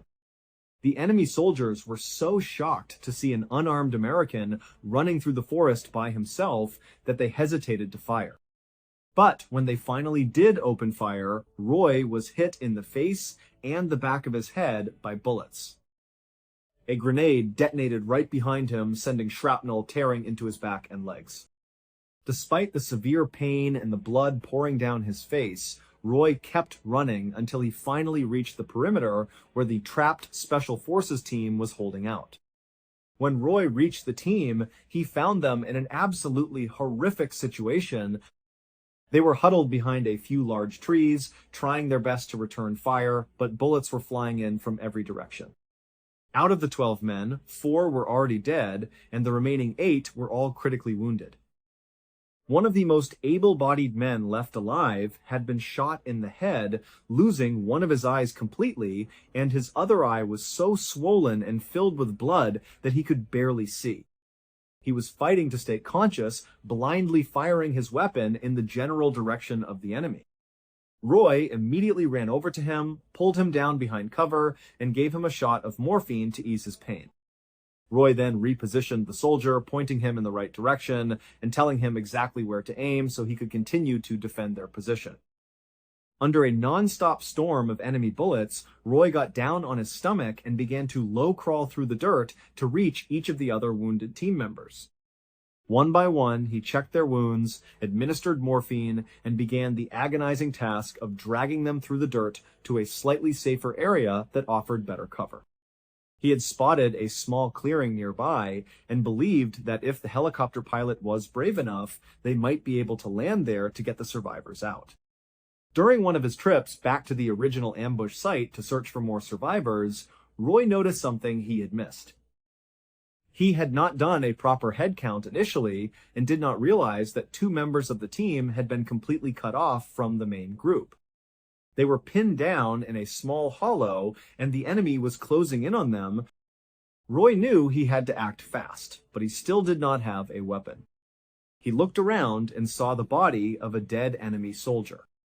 He ran over, grabbed the soldier's rifle, and began sprinting toward the 2 pinned down men. As Roy ran toward the 2 men, he fired the rifle wildly in all directions to suppress the enemy fire. He was dodging a wall of bullets, and just as he got close to the 2-man team, an enemy bullet tore clean through his thigh. The impact was painful, but Roy did not let it slow him down. He reached the 2 men and told them they had to move. He stood back up, ignoring the gaping wound in his leg, and began firing in both directions to cover them. He ordered the 2 men to crawl back toward the main group while he stood his ground, drawing all the enemy fire to himself. He kept shooting until both men had safely made it back to the main perimeter. Once they were secure, Roy ran the gauntlet once again, limping heavily and bleeding from his thigh, until he rejoined the group. Now that Roy had accounted for all the living members of the team and had moved them to the relatively safer area, he knew it was time to call in the rescue helicopter. He reached into his pocket and pulled out a smoke grenade. He threw it into the small clearing he had located earlier. A thick cloud of colored smoke began to rise through the trees. The helicopter pilot, who had dropped Roy off earlier, had not actually abandoned him. He had flown a short distance away to escape the heaviest fire, but he had remained in the area, waiting for a signal. When he saw the colored smoke rising from the clearing, he immediately guided the helicopter back into the danger zone. As the helicopter descended, enemy bullets began to rain down on it, pinging loudly off the metal sides. Despite the intense danger, the pilot held the helicopter steady and touched down in the tiny clearing. Roy immediately began coordinating the evacuation. The members of the team who were still able to move began making their way toward the open doors of the helicopter. Roy knew he needed to provide cover for them, so he began running around the perimeter, picking up discarded rifles from the ground and firing at the advancing enemy. He would empty a magazine, drop the gun, run to another spot, pick up another rifle, and keep shooting. He was a one-man army, doing everything in his power to keep the enemy from shooting down the helicopter while his men climbed aboard. Once Roy saw that most of the surviving men had safely boarded the helicopter, he realized he had a brief window of opportunity. He did not want to leave anyone behind, including the men who had already died in the battle. Roy made the decision to run back into the jungle to retrieve the bodies of his fallen teammates. He grabbed 2 rifles off the ground and ran back into the heavy gunfire. He was shooting with both hands, trying to keep the enemy at bay as he searched the thick brush. He eventually found the body of one of his closest friends, a soldier named Leroy Wright. Roy dropped his weapons, grabbed Leroy, and began the incredibly difficult task of hauling him back toward the helicopter. As he was dragging his friend's body through the dirt, an enemy bullet struck Roy directly in the stomach. The pain was blinding, and he struggled to stay on his feet. He tried to keep moving, but suddenly an enemy grenade detonated right behind him. The blast sent hot shrapnel tearing into his back and legs once again, and the sheer force of the explosion knocked him completely unconscious. He fell to the ground next to his friend, and everything went dark. When Roy finally opened his eyes, he was lying in the dirt, and his body was in absolute agony. He looked around and saw that the situation had gotten even worse. Through the trees, he could see dozens of enemy soldiers running toward his position. He realized that if he tried to carry Leroy's body back to the helicopter now, it would be a suicide mission, and he would be killed before he could reach it. He had no choice but to temporarily leave his friend behind. Roy forced himself to stand up, his body screaming in pain from the multiple gunshot and shrapnel wounds. He began running a wild zigzag pattern through the jungle, dodging bullets as he made his way back to the clearing where the helicopter was waiting. But when he finally broke through the trees and expected to see the helicopter taking off, he was met with a horrifying sight. The helicopter had not escaped. It had been hit by a massive amount of enemy fire while Roy was unconscious, and it had crashed hard onto the ground. The wreckage was now engulfed in bright orange flames and thick black smoke. The pilot had been killed instantly in the crash, but some of the wounded men Roy had just rescued were still alive inside the burning fuselage. They were trapped and unable to escape the fire. Without a single moment of hesitation, Roy ran directly toward the burning helicopter. He plunged into the intense heat and flames, grabbing the survivors one by one and pulling them out of the burning wreckage. He dragged them away from the fire and began moving them to a new defensive position further away in the jungle. He knew that the crash would attract even more enemy attention, and he needed to get them behind cover before the enemy began targeting the crash site with mortars.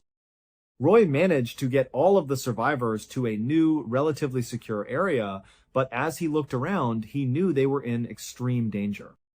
There were hundreds of enemy fighters closing in, and the gunfire was relentless. Roy was running on pure adrenaline. His body was covered in blood, and he had multiple bullet wounds, but his mind was still completely focused on keeping his men alive. He realized they were about to be completely overrun, and their only option left was to call in a danger-close airstrike. Roy pulled out his map with shaking, bloody hands. He calmly located his coordinates, keyed his radio, and called the aircraft hovering overhead. He gave them his position and requested an immediate strike. A short time later, the sky filled with the roar of jet engines.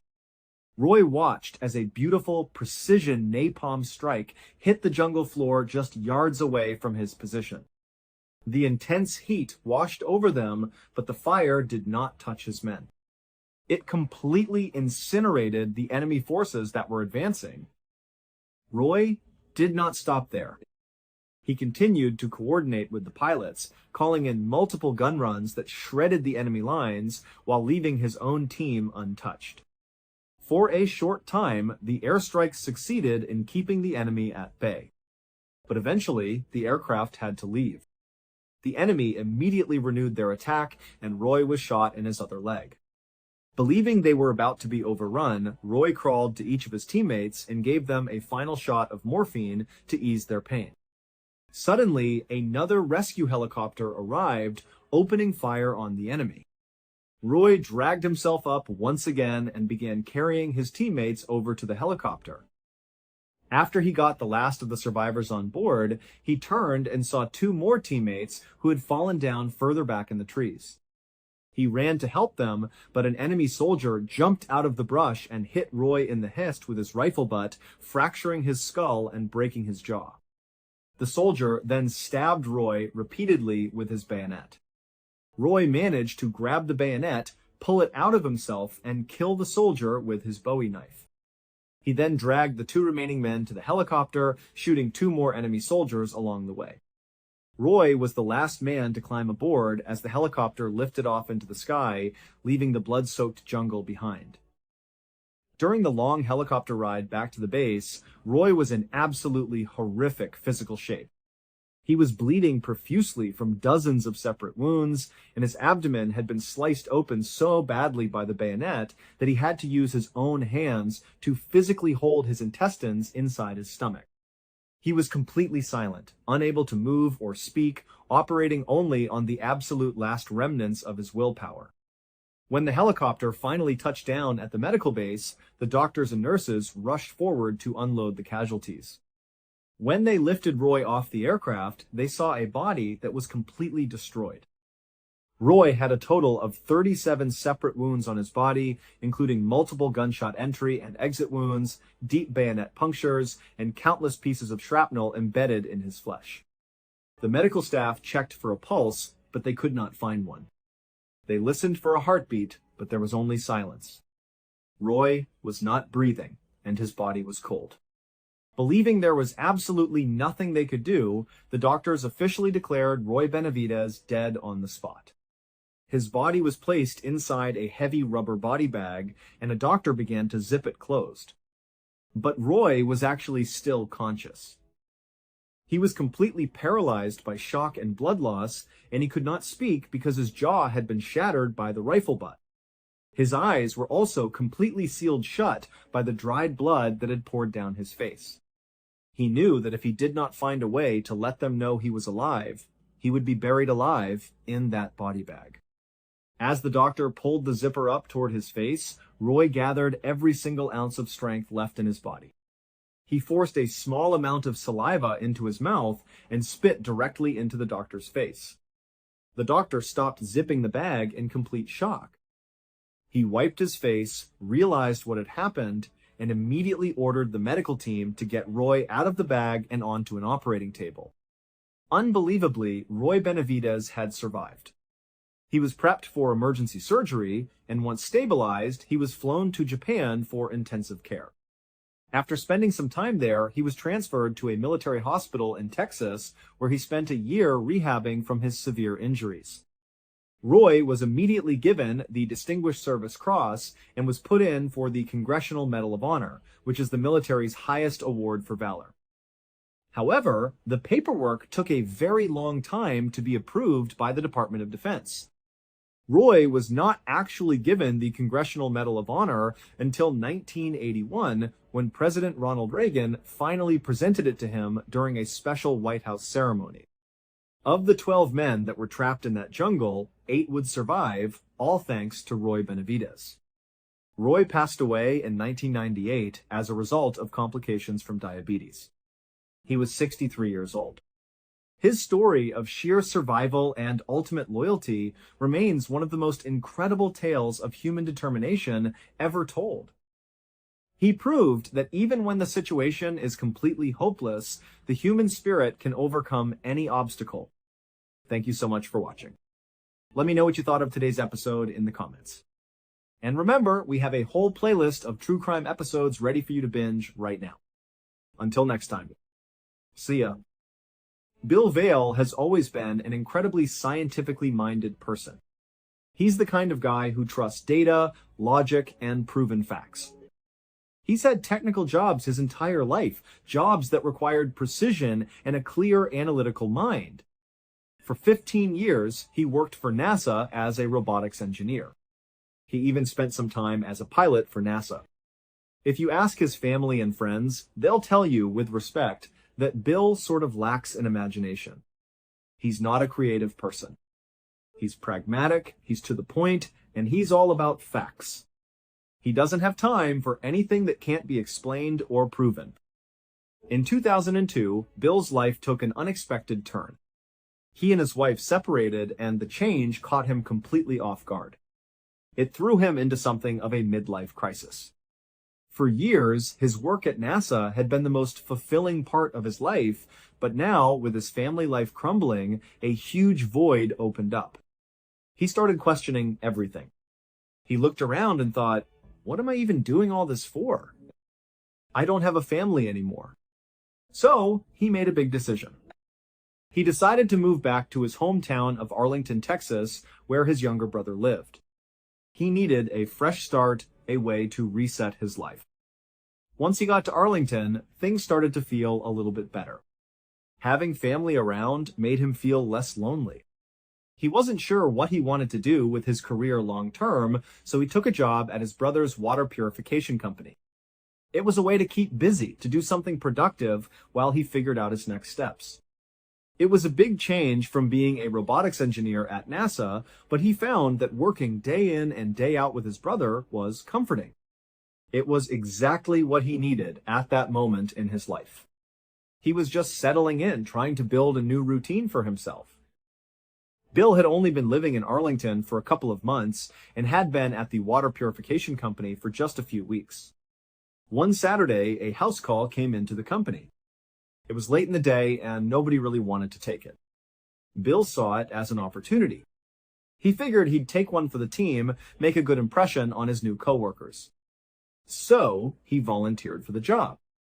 Part of his role was to go to customers' homes and demonstrate how to install and use their new water purification system. It was a straightforward task, something he could do easily. But this particular house call started off a little strange. The dispatcher at the company pulled him aside. She told him, hey, listen, this is a bit weird, but the person who called was very specific. They were adamant that you have to be there at exactly 5 o'clock.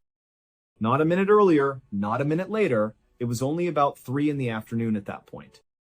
Bill asked her what he was supposed to do for the next 2 hours. She just shrugged and said, I don't know. Go grab a bite to eat or something. Just make sure you are there right at 5.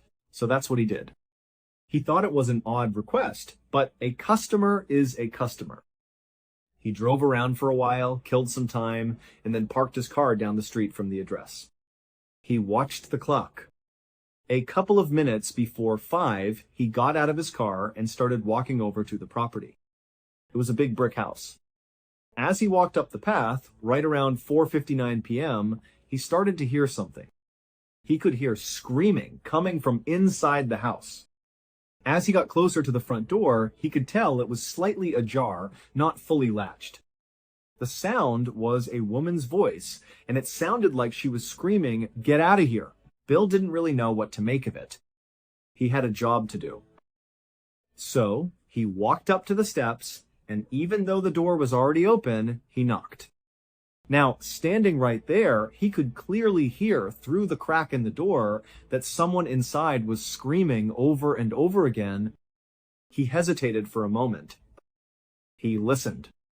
Finally, he decided he should probably just open the door and make sure everything was okay. The screaming was alarming, and the door was open. It seemed like the right thing to do. He pushed the door open and took one step inside. He peered around a corner and could see a little way down the hall. Off to the right, there was an opening to a room. And in that room, he saw an unbelievable scene. There were 3 men on their knees, arranged in a small circle. A woman was walking around them, also in a circle. She was holding a book in her hand, and she was speaking in tongues. It was just nonsensical language, nothing he could understand. But every so often, as she circled the men and touched each of their heads, she would scream, "Get out of here! Leave these people! Get out of here!" Bill was about to turn around and leave. This was way too weird for him. He wanted no part of whatever this was. But just before he could back out the door, the woman who was circling the men looked up. She looked directly at him. She pointed a finger straight at him and didn't break eye contact. She just held her finger out, aimed right at his chest. And in that moment, Bill felt this very strange, very strong sense that this woman wanted to harm him. It was a purely instinctual feeling, but it was overwhelming. He didn't wait for a second thought. He just turned and ran out the door. He got back to his car and immediately called the dispatcher. He told her, "Okay, I just went on the most insane house call of my life. The lady in there is crazy. I am not doing it. Don't you dare reschedule it. And if you do, do not put me on it, because I will not go back in there." Bill, being the straightforward guy he was, tried not to let his imagination get the better of him. He told himself those people were just crazy, and it wasn't his business. It wasn't his problem. So, he tried to forget about it. He drove home, turned on the TV, got a microwave dinner out of the freezer, and just sat there eating his food, trying to have a nice, quiet Saturday night to himself. But then, out of the corner of his eye, he saw something in his other room. Now, you have to remember, Bill lived completely alone. He had no pets, but he was sure he saw something small dart across the ground. He couldn't quite tell if it was flying or running, but he saw movement. He just thought, "Oh, great. Now I've got some kind of rodent or maybe a bird in my house. It must have snuck in through the chimney or something." Bill wasn't scared. He was mostly just frustrated. Now he had to deal with getting some animal out of his house. He put his food down, turned on all the lights, because he'd been watching TV in the dark, and started to search. He moved quietly, listening for any sign of it, any scurrying sounds, trying to figure out where the thing went. But he couldn't hear a thing. After searching for over an hour, he just gave up. He thought, maybe I didn't even see it in the first place. Maybe my eyes were just playing tricks on me. Later that night, he was asleep in his bed when he suddenly woke up. He felt what seemed like a small creature running over the foot of his bed right across his feet. It was so distinct that it woke him up instantly. His first instinct was to pull his legs up to his chest, tucking them under the covers, just like anyone would do if some random animal ran across them in the middle of the night. He thought, great. This thing, whatever it is, it's probably a rat. And now it's in my bedroom, on my bed. He was more angry than anything else. This was the last thing he needed in the middle of the night. He flipped on the lights, ready to find this thing and get it out of his room. He searched everywhere. He looked under his dresser. He looked in the closet. He got down on his hands and knees and looked under the bed. He stopped every few moments to listen, but he couldn't hear any scurrying, nothing at all. He started to question himself again. Did I imagine that too? I thought I saw something dart across the room earlier when I was watching TV. And just now, could that have just been part of a dream? He wasn't fully awake when it happened. He woke up to the sensation. So he started to convince himself that he was somehow creating this weird thought in his head. He probably didn't see anything downstairs, and he was probably just having a dream about a rodent in his house, and that's what made him think something had touched his feet. So he just told himself, all right, whatever, turned off the lights, and went back to bed.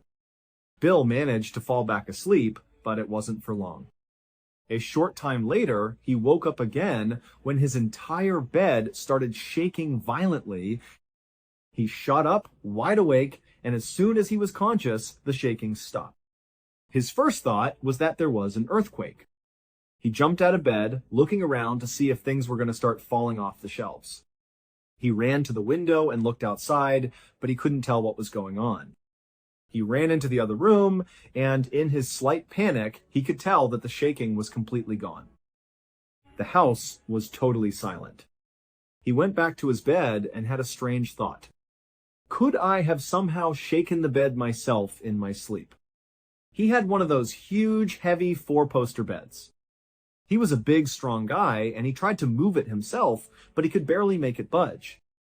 He had this distinct memory of the bed literally shaking back and forth. Now, this was the third strange thing that had happened, and he couldn't make sense of any of it. Being the pragmatic person he was, with no wild imagination to speak of, he decided to find a logical explanation. He thought, okay, let's find out if there was an earthquake. He went to his computer and started searching online for recent earthquake reports. He figured if it had just happened, the news would be breaking right then and there, some headline would pop up. But there was nothing. Not a single report. So he moved on to other possibilities. Okay, he thought, what other rational things could have caused my house to shake? He remembered that there was a military airbase a couple of miles from his house. He considered that maybe a fighter jet was taking off and the sonic boom from it accelerating could have caused the vibration. He wasn't sure if that was it, but it seemed possible. Then he thought about all the oil rigs drilling in the area. Maybe there had been some kind of accident at one of them. He started researching recent accidents at local oil rigs. He was just desperately trying to find a rational scientific explanation for why his bed was shaking. He also couldn't stop thinking about the thing he thought he saw, the thing that touched his feet. He wasn't connecting the two events directly, but he had this unsettling feeling that either something was seriously wrong with him and he was losing his mind, or something really, really weird was happening on his property. As he was in the middle of this research, trying to find a logical answer, his internet connection went out. He tried troubleshooting it a few times, but he couldn't get it to work. So he had to call his service provider to see if they could fix it from their end. He got through to customer service, and someone picked up. They confirmed, yep, it looks like your internet is out. Let me fix that for you. I'm just going to put you on a brief hold. So they put him on hold. He was sitting there, listening to that typical staticky elevator music when the sound started to change. A strange, staticky noise came through the receiver. It was nothing significant at first, but then a voice started speaking. It was speaking in tongues, just like the woman at the house call. It was nonsensical language, and it sounded almost threatening. Bill was totally unsettled by this voice. It just went on and on. He'd been on hold for about 2 minutes now, just listening to this bizarre voice. He finally just hung up the phone. Just a few seconds later, his phone rang. It was the same customer service representative he had just been speaking to. The rep had a distinct accent, so Bill knew it was him. Bill asked, "Hey, was I just talking to you?" The customer service rep sounded a little flustered. He said, "Yeah, sorry about that, we got disconnected." Bill then asked, "Did you hear that voice? Did you hear that strange voice on the phone?" The customer service rep, who usually stuck to a script, seemed to deviate for a moment. He said, "Actually, yes, I did hear that."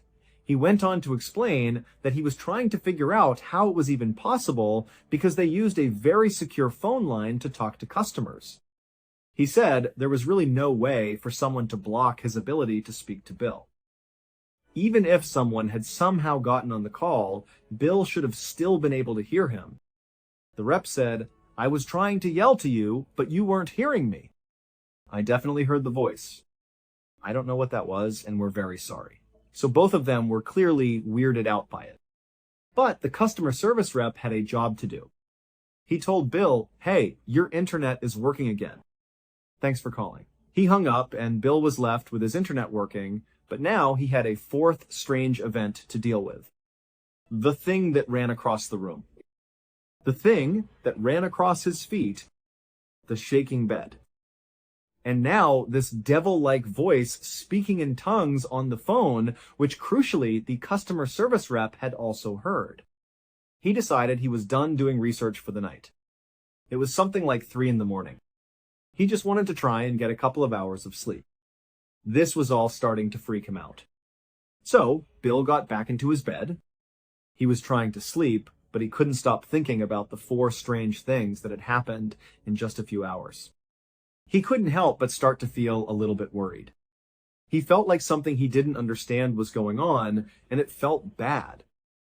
As he was lying there, desperately trying to fall asleep, he swore he could hear some kind of sound coming from underneath his bed. He knew it could be his mind playing tricks on him, but it didn't matter. He thought he heard it, and at that point, he was officially spooked. Like a little kid, he pulled the covers up over his head. He was just lying on his bed with the covers pulled tight, basically trying to convince himself that this wasn't happening. There's nothing under your bed, just relax. He had his legs pulled up near his chest, completely under the sheets. The way he was positioned was important. He had left a light on in his room, and the light was beaming down onto the sheet that was covering the upper part of his body.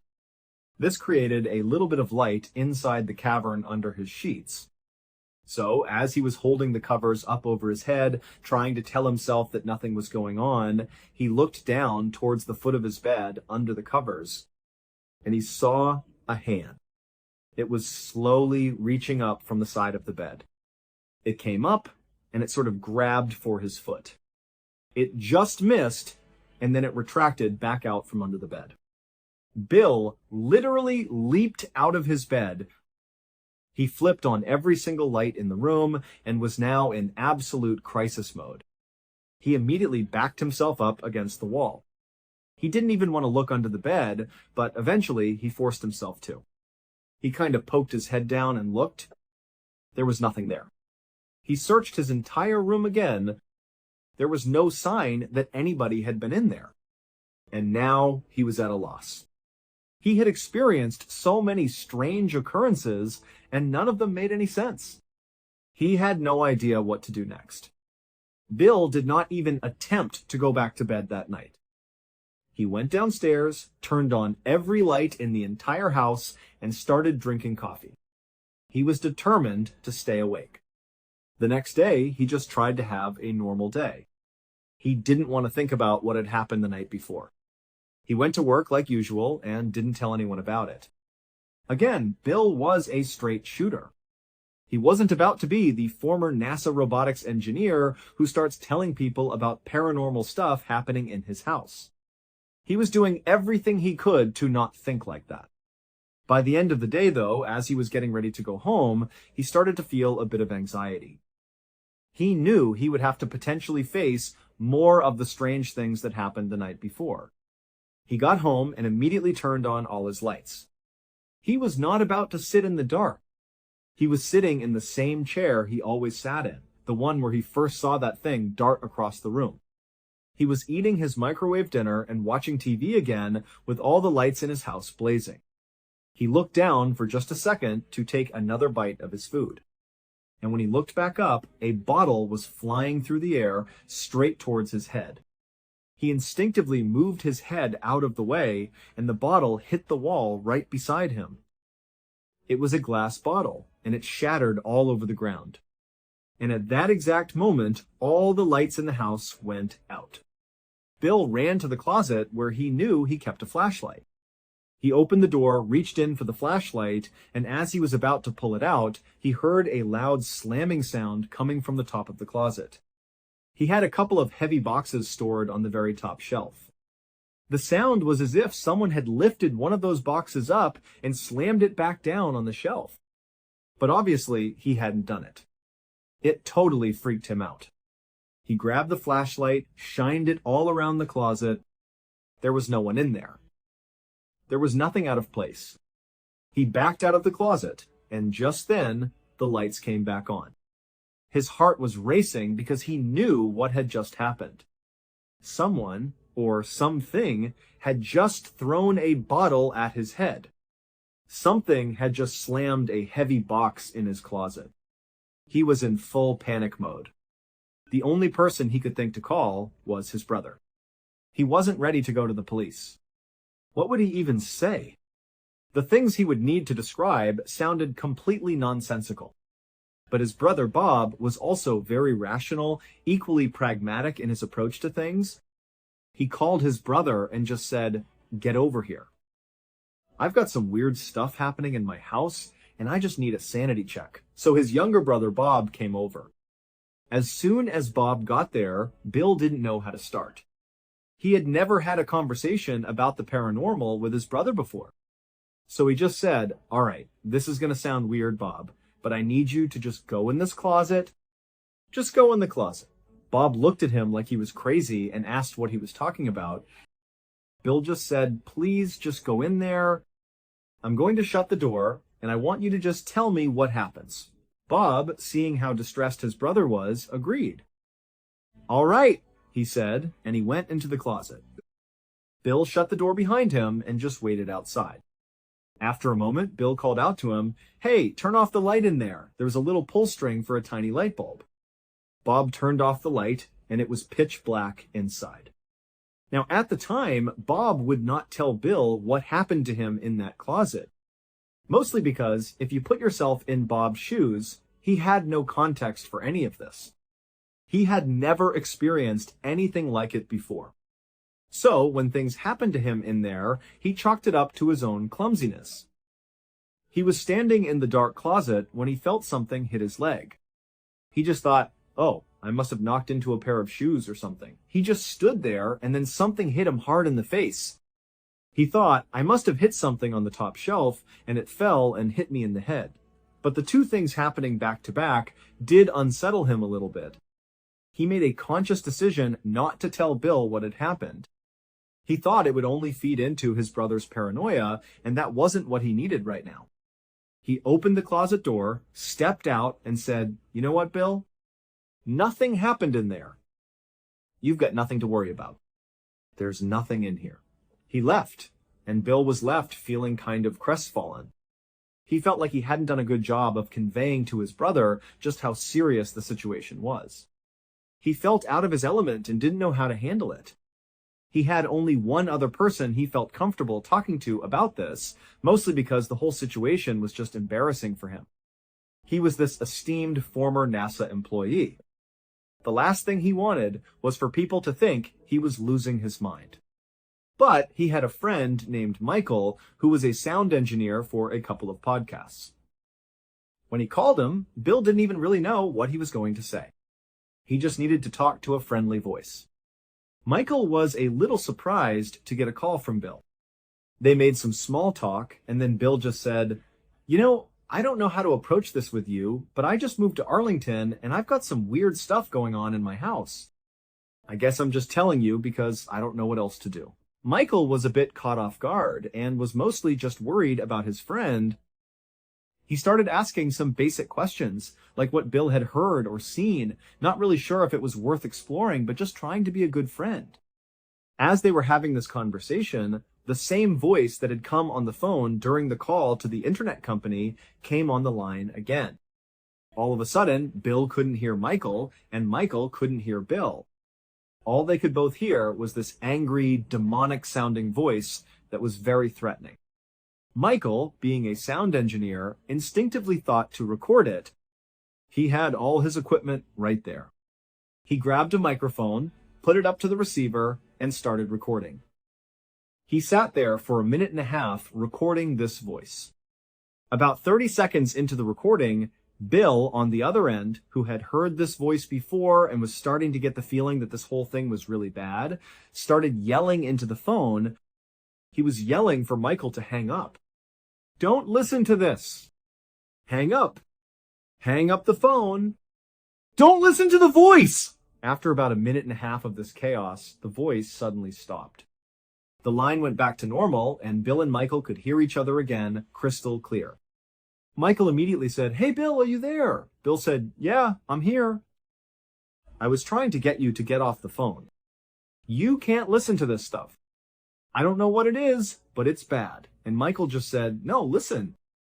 I recorded that. Here, let me play it back for you." He started playing the recording back, and all it was silence, except for the parts where Bill was yelling, "Don't listen to it! Hang up!" And Michael was yelling at the beginning, "Hey, what is that? What is this?" The recording had only picked up their own voices. The demonic, possessed-sounding voice was completely gone from the audio. At this point, Bill was starting to get genuinely scared. He wouldn't admit it, but he was alone in this house with all this strange stuff happening. He decided to invite his brother over for dinner again. He thought having other people in the house might help. So Bob and his wife Cindy came over. Bill was sitting in his usual chair, and Bob and Cindy were on the couch. They were having a nice time, just watching TV. Bill remembered feeling how nice it was just to have other people there. As they were watching, Bill suddenly stood up and ran over to the room where he had originally seen that thing dart by. Bob and Cindy saw him jump up and run over, and they asked, "Hey, what did you see?" "What was that?" Bill tried to explain. He said, "I don't know how to describe what I saw, but I saw this thing that's in my house." "Bob, this is why I brought you over here. I've been seeing this animal or something running around, and I swear I just saw it again." He pointed to his chair. "Hey, look, Bob, sit in my chair." It was the only place in the room with a clear vantage point into that other room. From the couch where Bob and Cindy were sitting, you couldn't really see into it. Bill said, "Just listen to me. Sit in my seat and just watch the TV.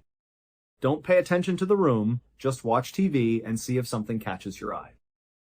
Maybe I'm seeing something totally rational, but something is happening. Just do what I was doing." Bob was skeptical, but agreed.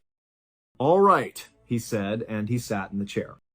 Bill sat down next to Cindy on the couch, and they all started watching TV again.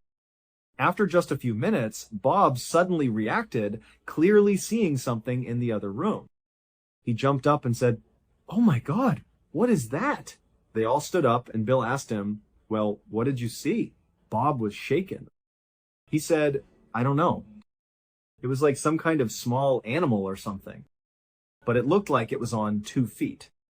It didn't look like a 4-legged animal. That was a 2-legged animal." What was that? Now Bob was starting to believe. He was thinking about what happened to him in the closet, the things he didn't tell Bill about. Now this. He turned to his wife and said, "Okay, Cindy, you sit in the seat. You do this now." So Cindy sat in the chair, and Bill and Bob sat on the couch watching her. Sure enough, in just a matter of minutes, she saw it too. She saw something dart across the other room. Now, was she just jumping on the bandwagon because the other two saw it? Maybe.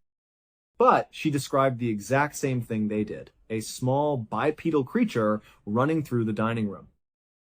The three of them turned on all the lights and started searching the entire house. They were determined to find this thing. They searched everywhere for hours, but they couldn't find a single trace of it. Finally, it was getting late, and Bob and Cindy knew they had to leave. They said, "Hey, Bill, I don't know what's happening in your house, but why don't you just come stay with us tonight? We have a guest room. Just crash with us, and you can come back in the morning and call animal control or whatever you want to do. You shouldn't be here alone tonight." In a way, Bill was actually happy. He finally had someone he trusted, his own family, who had confirmed that they were seeing the same things he was. It was terrifying to think there was some creature in his house, but at least he knew he wasn't losing his mind. Or if he was, at least other people were too. He was relieved. But he told them, "You know what? I'm not going to go with you. I don't want to just give up my house. What will I do when I come back if it just keeps happening? I don't want to just give up." So Bob and Cindy left, and Bill was alone again. But now he was determined. For the first time, he started looking up paranormal explanations for what was happening. He quickly realized that just searching for the paranormal online was useless. There were too many things, and it was impossible to tell what was credible and what wasn't. There was no fact-checking, just people posting stories.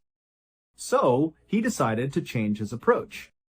Instead of doing the research himself, he would find a paranormal investigative team, but he wanted a specific kind of team. He wanted one that approached their investigations like a scientist would, looking for an answer, even if that answer was totally normal, instead of just looking for proof that ghosts exist. He started searching for investigative paranormal teams with a scientific focus in his area of Texas. And he actually found one. He reached out to them, and they were available to come over that very night. He told them, "Please, come over. I need your help." The leader of the paranormal team was a man named Brian Hall. When they arrived, it was Brian and a couple of his crew members. They didn't start by diving into a paranormal investigation. They started by looking for obvious, rational answers. They had found that many times what people think is a paranormal event is actually something simple, like a bad air conditioning unit, a creaky door, or a tree branch rubbing against the house. They did a very long and thorough examination of the entire house, inside and out, looking for things like that. They determined that there was nothing obvious that could provide a rational explanation. So now it was time to set up their equipment. They set up a couple of cameras in Bill's bedroom, since that's where a lot of the activity seemed to be happening. They also set up these special laser beams that projected a grid of lasers in every direction. They placed them in his bedroom so that there were laser beams crisscrossing the entire room. The idea was that if anything, no matter how small, walked past any of these lasers, you would see the beams move, and it would be very obvious. It was a way to detect motion in the room. They set up the beams, started the cameras, and they waited. For a long time, absolutely nothing happened.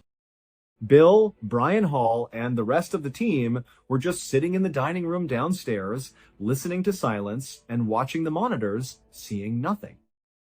So Brian suggested something. He said, "Hey, why don't one of my team members go up there and just interact with the room a little bit?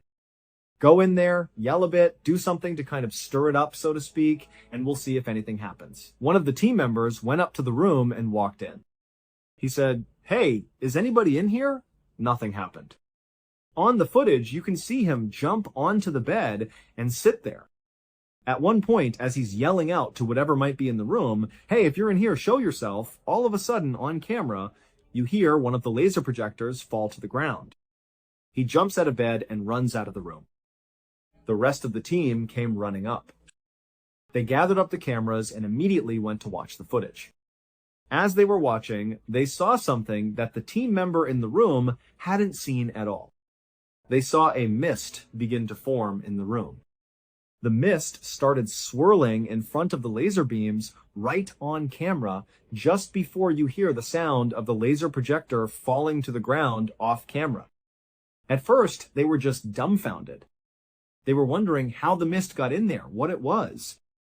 They considered if maybe the laser beam had just rolled off a table, if it had been positioned in a way that it could have fallen on its own. They raised the sound levels on the video, and they were able to make out a couple of words being spoken, though it was faint. At this point, Brian Hall and his team felt like they had a good amount of data that did lend credibility to the idea that there was something paranormal happening in Bill's house. As they were packing up their equipment to leave, they said to Bill, "You've got to go. You can't stay here." "I'm surprised you're still here now." But Bill was just this incredibly prideful guy. He told them, "No, I'm going to stay. I've made the decision. I'm not going to run. I'm going to stay here in this house." They told him it was a bad idea. And honestly, they were right, because some pretty horrible stuff happened after they left. That night, Bill knew he wasn't going to sleep. He had all the lights on in his bedroom. He was sitting on his bed with his knees tucked up to his chin. He had upbeat classical music playing on a radio right next to his bed, just trying to create some kind of good vibes in the room. As he was sitting there, he heard a sound like a Mack truck smashing into the side of his house. It was so loud, so deafening, that he instantly sprinted out of his door, ran downstairs, and ran outside to inspect the damage to his property. But there was nothing outside. There was no Mack truck. There was no damage to his house. Nothing. He walked all around his property looking for any explanation. Did something fall on the street? Am I losing my mind? What is going on? After looking around for a while and finding nothing, he went back inside. As soon as he stepped foot back in his house, he heard a similarly loud crashing sound as if a vehicle was smashing into his house, but this time it was inside, in his dining room. It was the same room where he first saw that creature running across the ground. He ran in there expecting to find horrible damage, but there was nothing disturbed. Nothing was shaking, nothing was out of place. His dining room was completely intact. As he was standing there trying to process this, he heard his car alarm go off outside. And now he started to think, this thing is just messing with me. I'm not going to let it win. I've stayed here against better judgment for days. I'm not going to give in now. So Bill kind of went into fight mode. He was mad now. Instead of being scared of what was happening, he started screaming at the top of his lungs, "Show yourself!" As he was doing that, he heard yet another loud crashing sound, this time from up in his bedroom. He ran upstairs, ready to fight with whatever this was. He had reached a breaking point. He charged into his room, but there was nothing in there. But unlike the dining room and outside, the crashing sound continued while he was in the bedroom. He was standing there, holding his ears because of the deafening crashing sounds happening over and over and over again, but there was nothing moving in the room. There was no way for that sound to be coming from that room, but it was. After what felt like an eternity of this horrible smashing sound, it just completely stopped. It was dead silent. Bill slowly lifted his hands off his ears. He looked around, expecting the noise to start again, but it didn't. There was just dead silence throughout the entire house. After a long while, when he still didn't hear anything, he got back in his bed. All the lights were still on, his radio was still playing. He tucked his legs up to his chin and was just holding himself, basically in the fetal position. At this point, he was petrified. He'd had his big moment of fighting back, but now he was thinking that this thing was just challenging him in return. It was basically saying, I can do whatever I want to you and you can't touch me. He was realizing that he might have just made things worse.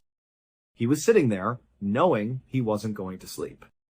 It was still the middle of the night, and he started to hear a noise. It sounded like shuffling feet. Something was moving around underneath his bed. As he was sitting on his bed, at the head of the bed, near his pillow, with his feet tucked in, he looked towards the foot of his bed, and this huge, wide, 6-foot-tall black figure emerged. It was in a brightly lit room, but this figure was pure black. It emerged at the foot of his bed. It had this huge tooth coming out of its mouth. It got into this jerky, unnatural position and started moving towards Bill. It got right in front of him. It put its face right up against Bill's face, then it let out a grunt, and then it just disappeared. Bill continued to see this horrible black figure in his house. It continued to challenge him, but Bill stopped challenging it back. He started waking up with scratches on his chest. He was even hospitalized a couple of times, which prompted the hospital to do welfare checks on him. He was showing up with what doctors thought were mini heart attacks brought on by the extreme stress he claimed was from having this stuff happen to him. His family was incredibly concerned. It wasn't until Bill started doing some really aggressive research on demons that he read about exorcism. And he remembered. He remembered that when he showed up for that house call, a lot of the language he was hearing from that screaming woman, "Leave these people, leave this house," it sounded like an exorcism. He started to wonder, is it possible that the woman performing the exorcism knew that she needed to find another host for these demons? Did she plan it so that this water purification person would show up at exactly 5 p.m. so that she could be at the right point in her ritual to cast the demons onto him? He had 2 exorcisms performed on his own house, but it still hasn't stopped. To this day, he is still dealing with the paranormal activity in his home. When he's asked why he has never sold the house, he says that he couldn't live with himself if he ever put another person through what he has dealt with in that house. He feels a responsibility to contain it. He has lived in that house for over 18 years since these events began, enduring it all rather than passing the horror on to someone else.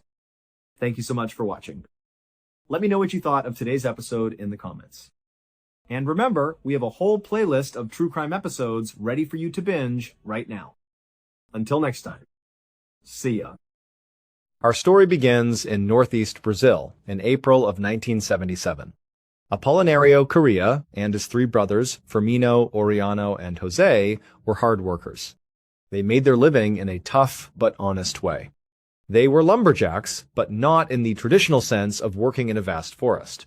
Their territory was a small, uninhabited island just off the coast called Ilha dos Caranguejos, or Crab Island. The brothers had a sturdy boat, and they'd make regular trips out to the island, chop down valuable timber, load it onto their boat, and sail back to the mainland to sell it to local construction companies. It was a good business. The wood from Crab Island was high quality, and because they were the only ones willing to go there, they had the whole place to themselves. And there was a very specific reason they were the only ones willing to go there. Most people in their coastal community were terrified of Crab Island. For generations, stories had been passed down. Spooky stories. People who had dared to venture onto the island, maybe for a picnic or to explore, would come back with unsettling tales. They'd talk about hearing strange voices whispering from deep within the island's dense forest, especially after the sun went down. This was particularly strange because everyone knew for a fact that nobody lived on the island. There were no homes, no shacks, nothing. And then there were the lights. Fishermen out on the water at night would sometimes see bizarre, colorful lights flashing and dancing above the treetops of Crab Island with no logical explanation. It was a place steeped in local folklore, a place most people gave a wide berth. But the Correa brothers were practical men. Apolinario, the oldest, was level-headed. Firmino was strong and quiet. Oriano was the joker of the group, and Jose, the youngest, looked up to them all. They had heard the stories their whole lives, but they just didn't buy into them. To them, the whispers were just the wind in the trees, and the lights were probably just swamp gas or some other natural phenomenon. The fear their neighbors had was actually a business advantage. It meant no competition. So they went to Crab Island all the time, and it was always the same. Just them, the trees, and the sound of the ocean. It was just another job site. On the morning of the 25th of April, 1977, the four brothers readied their boat for another trip. The plan was simple, the same one they'd executed dozens of times. They would set off in the morning and aim to arrive at the island around noon, which was high tide. This was important because the waters around Crab Island were very shallow, surrounded by vast mudflats. You could only get the boat close to the shore during high tide. They'd anchor the boat, wade to the island, and spend the entire afternoon felling trees. As the tide went out, their boat would eventually come to rest on the soft mud, stranded until the tide came back in. This was all part of the plan. They didn't intend to sail back right away. They'd finish their work, cook dinner over a campfire on the beach, and then head back to the boat to get a few hours of sleep.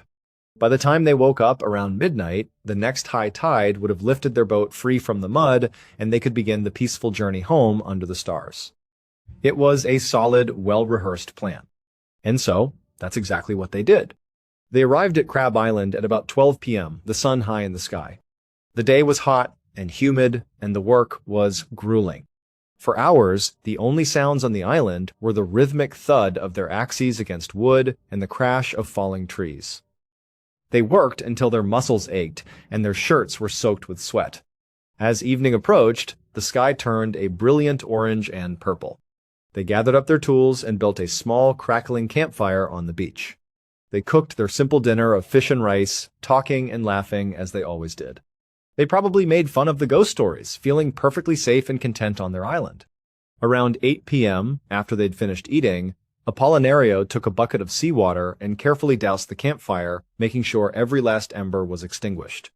The only light now came from the moon, casting long shadows across the beach. The tide was fully out. Their boat was sitting about 100 yards away, a dark silhouette resting on the glistening mudflats. The four brothers took off their boots, rolled up their pants, and began the familiar trudge through the thick, ankle-deep mud towards their vessel. They climbed aboard, rinsed the mud from their feet, and went into the small main cabin. It was cramped, but it was shelter.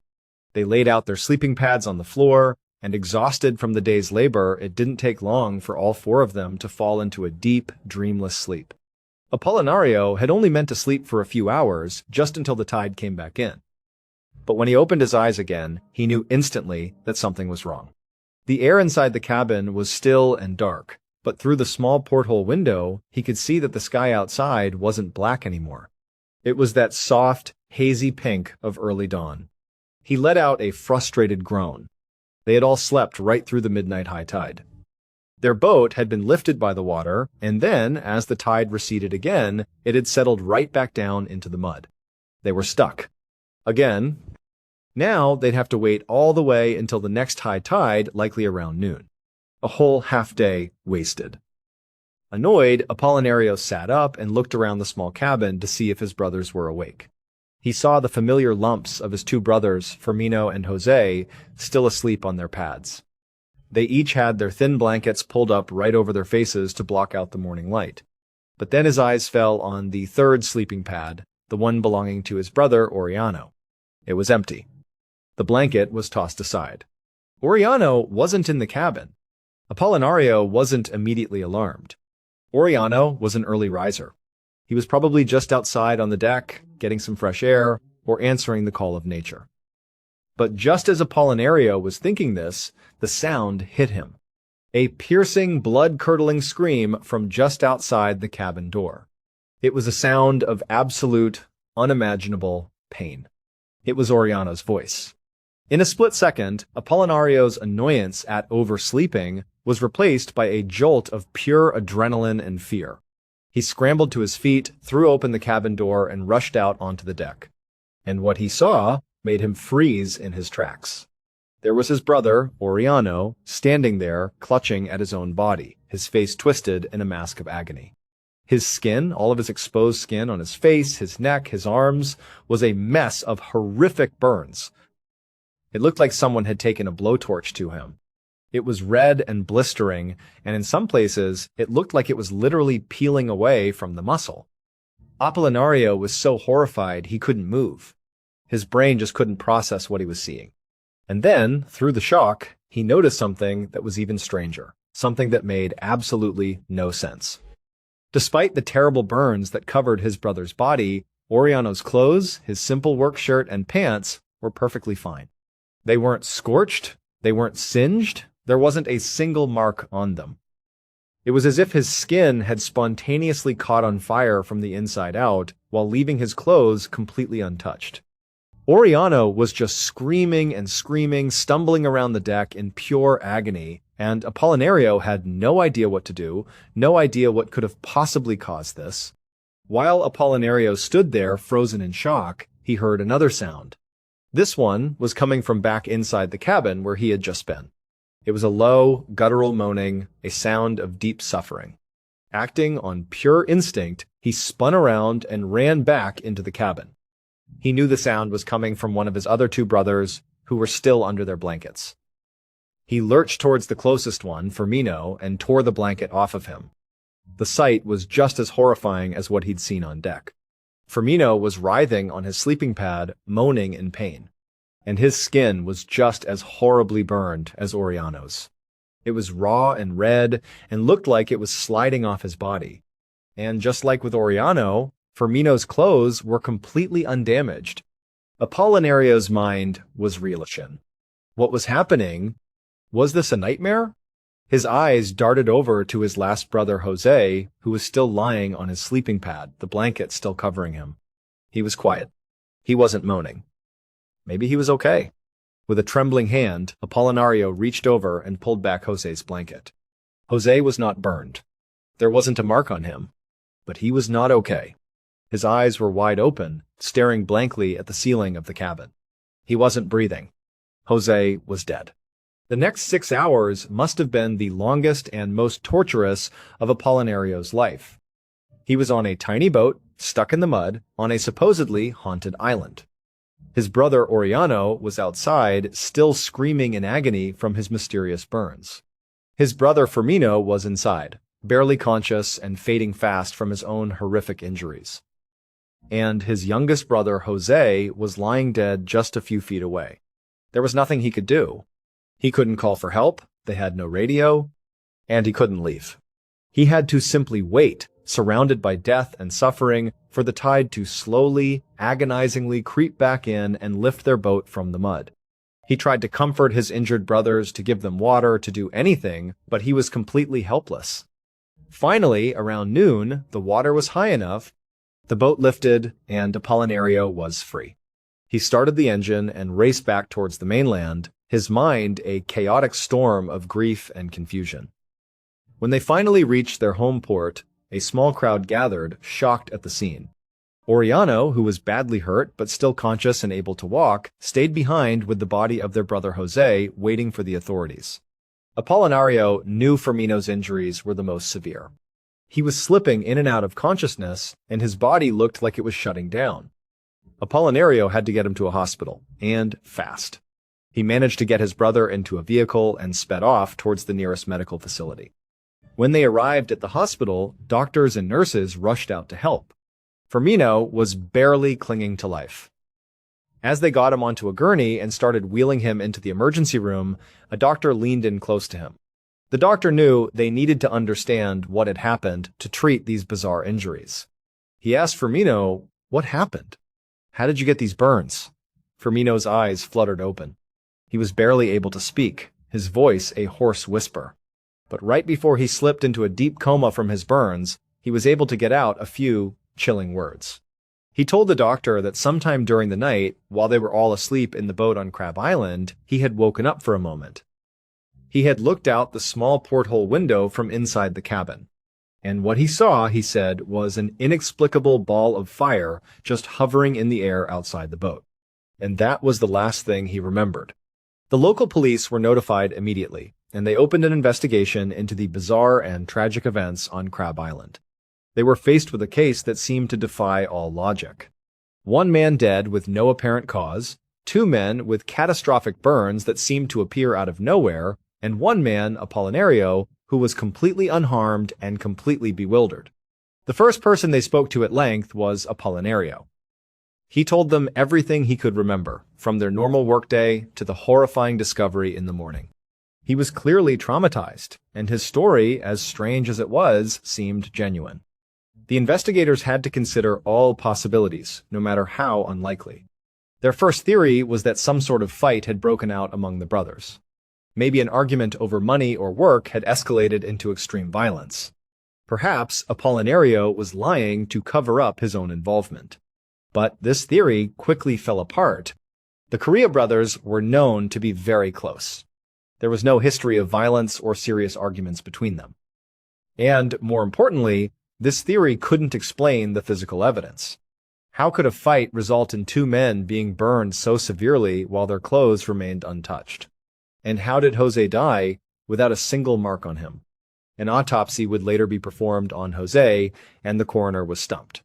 The official cause of death was listed as a heart attack, likely brought on by extreme shock or terror.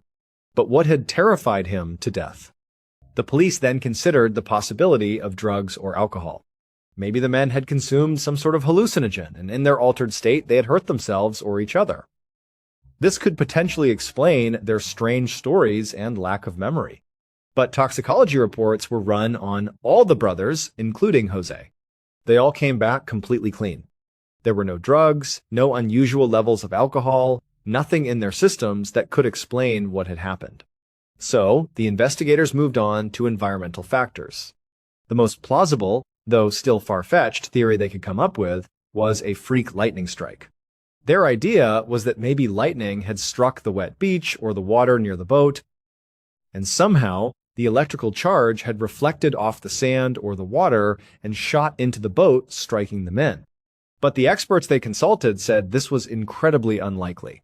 A lightning strike powerful enough to inflict those kinds of burns would have left obvious signs of its passing. It would have scorched the boat, maybe blown a hole in the hull, or damaged the boat's electronics. But when the police forensics team went out to Crab Island to examine the boat and the surrounding area, they found nothing. The boat was completely undamaged. There were no scorch marks, no signs of an explosion or a fire. The beach was pristine. There were no unusual craters or fused sand that a lightning strike would leave behind. In fact, the big takeaway from the on-site investigation was that they found absolutely no evidence of anything unusual happening at all. It was as if the island itself was hiding its secrets. The only piece of information that pointed to something truly strange was Firmino's dying declaration about the ball of fire. The police had to consider it, but what could they do with it? To them, it sounded like the hallucination of a man in extreme pain and shock. A ball of fire hovering in the air? It sounded like something from a science fiction story, not a police report. With no physical evidence, no witnesses who could remember anything, and no logical explanation, the investigation hit a dead end. Miraculously, both Firmino and Oriano survived. They spent months in the hospital undergoing painful treatments and skin grafts. They eventually made full physical recoveries. But the mental and emotional scars remained. And strangest of all, neither of them ever regained any memory of what happened that night. Their last clear memory was of going to sleep in the cabin. The next thing they knew, they were in unimaginable pain. The period in between was a complete and total blank. With their two key witnesses unable to provide any details, and with a total lack of evidence, the police had no choice but to close the case. The official file on the death of Jose Correa and the injuries of his brothers was stamped unsolved, with no official explanation ever given. The Correa family was left to grieve without answers, and the terrifying mystery of Crab Island only grew deeper. For 9 years, life went on. The surviving Correa brothers never returned to Crab Island. They found other ways to make a living. But the story of what happened to them became a legendary cautionary tale in their community. The island, which had always been considered haunted, was now seen as a place of genuine, tangible danger. People avoided it more than ever. The strange stories, however, didn't stop. Fishermen continued to report seeing odd lights in the sky over the island. But for 9 years, no one was brave or foolish enough to spend the night there. Then, in April of 1986, almost 9 years to the day after the Correa brothers' ordeal, a different crew of men decided to tempt fate. It was a team of 4 lumberjacks, unrelated to the Correas, who were new to the area. They heard that the timber on Crab Island was plentiful and untouched. They likely heard the stories as well, but just like the Correa brothers before them, they probably dismissed them as superstitious nonsense. They were there to do a job and make money, not to hunt for ghosts. Their plan was almost identical to the one the Correas had used.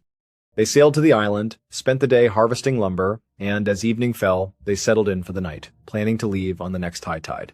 They were out in the woods, not far from the beach, when suddenly all 4 of them recalled hearing a single, loud, crashing sound echo through the forest. It was a noise they couldn't identify. And right after they heard that sound, all 4 of them, at the exact same moment, simply fell unconscious. They didn't feel sick, they didn't feel dizzy. It was like a switch was flipped and their consciousness was just turned off. When they woke up again, it was 18 hours later. They were disoriented, confused, with massive gaps in their memory. As they slowly came to their senses and took stock of their situation, a horrifying sense of déjà vu fell over the island. One of the 4 men was dead. He had no visible injuries, no marks on his body. He was just gone. And another one of the men was inexplicably covered in severe burns. And just like with Firmino and Oriano 9 years earlier, the survivors' clothes were perfectly intact. The 2 other men were unharmed, but in a state of shock. When authorities investigated this second incident, they were faced with the exact same impossible puzzle. The survivors had no memory of what happened between hearing the crashing sound and waking up 18 hours later. The autopsy on the deceased man was, once again, inconclusive, pointing to a probable heart attack induced by terror. And the man with the burns couldn't explain how he got them. A thorough search of the island once again revealed nothing. No footprints, no scorch marks, no evidence of any kind. It was a near-perfect carbon copy of the tragedy that had befallen the Correa brothers. The 2 incidents, separated by 9 years, are so chillingly similar that it's hard to dismiss them as coincidence. In both cases, a group of lumberjacks spent the night on the island. In both cases, one person died of unexplained causes, appearing to be scared to death. In both cases, at least one other person suffered severe, unexplainable burns that did not affect their clothing. And in both cases, the survivors had complete amnesia of the event itself. So what is really happening on Crab Island? To this day, no one knows for sure. The official case files remain closed and unsolved. But there are theories, though they venture far from conventional explanations. Some people believe the island is home to a paranormal entity, a malevolent spirit that attacks those who trespass on its territory. The voices and the lights that people have reported for decades could be signs of this presence. Others look towards a more extraterrestrial explanation. The description Firmino gave of a ball of fire hovering in the air sounds very similar to many UFO sightings, specifically reports of ball lightning or unidentified aerial phenomena. The burns, which spared clothing, are consistent with injuries caused by intense microwave radiation, a technology often associated with advanced non-human craft. Perhaps these men stumbled upon something not of this world, something that reacted defensively and with lethal force. Whatever the truth is, the story of the Korea brothers and the second crew serves as a haunting reminder that there are still mysteries in this world that we cannot explain.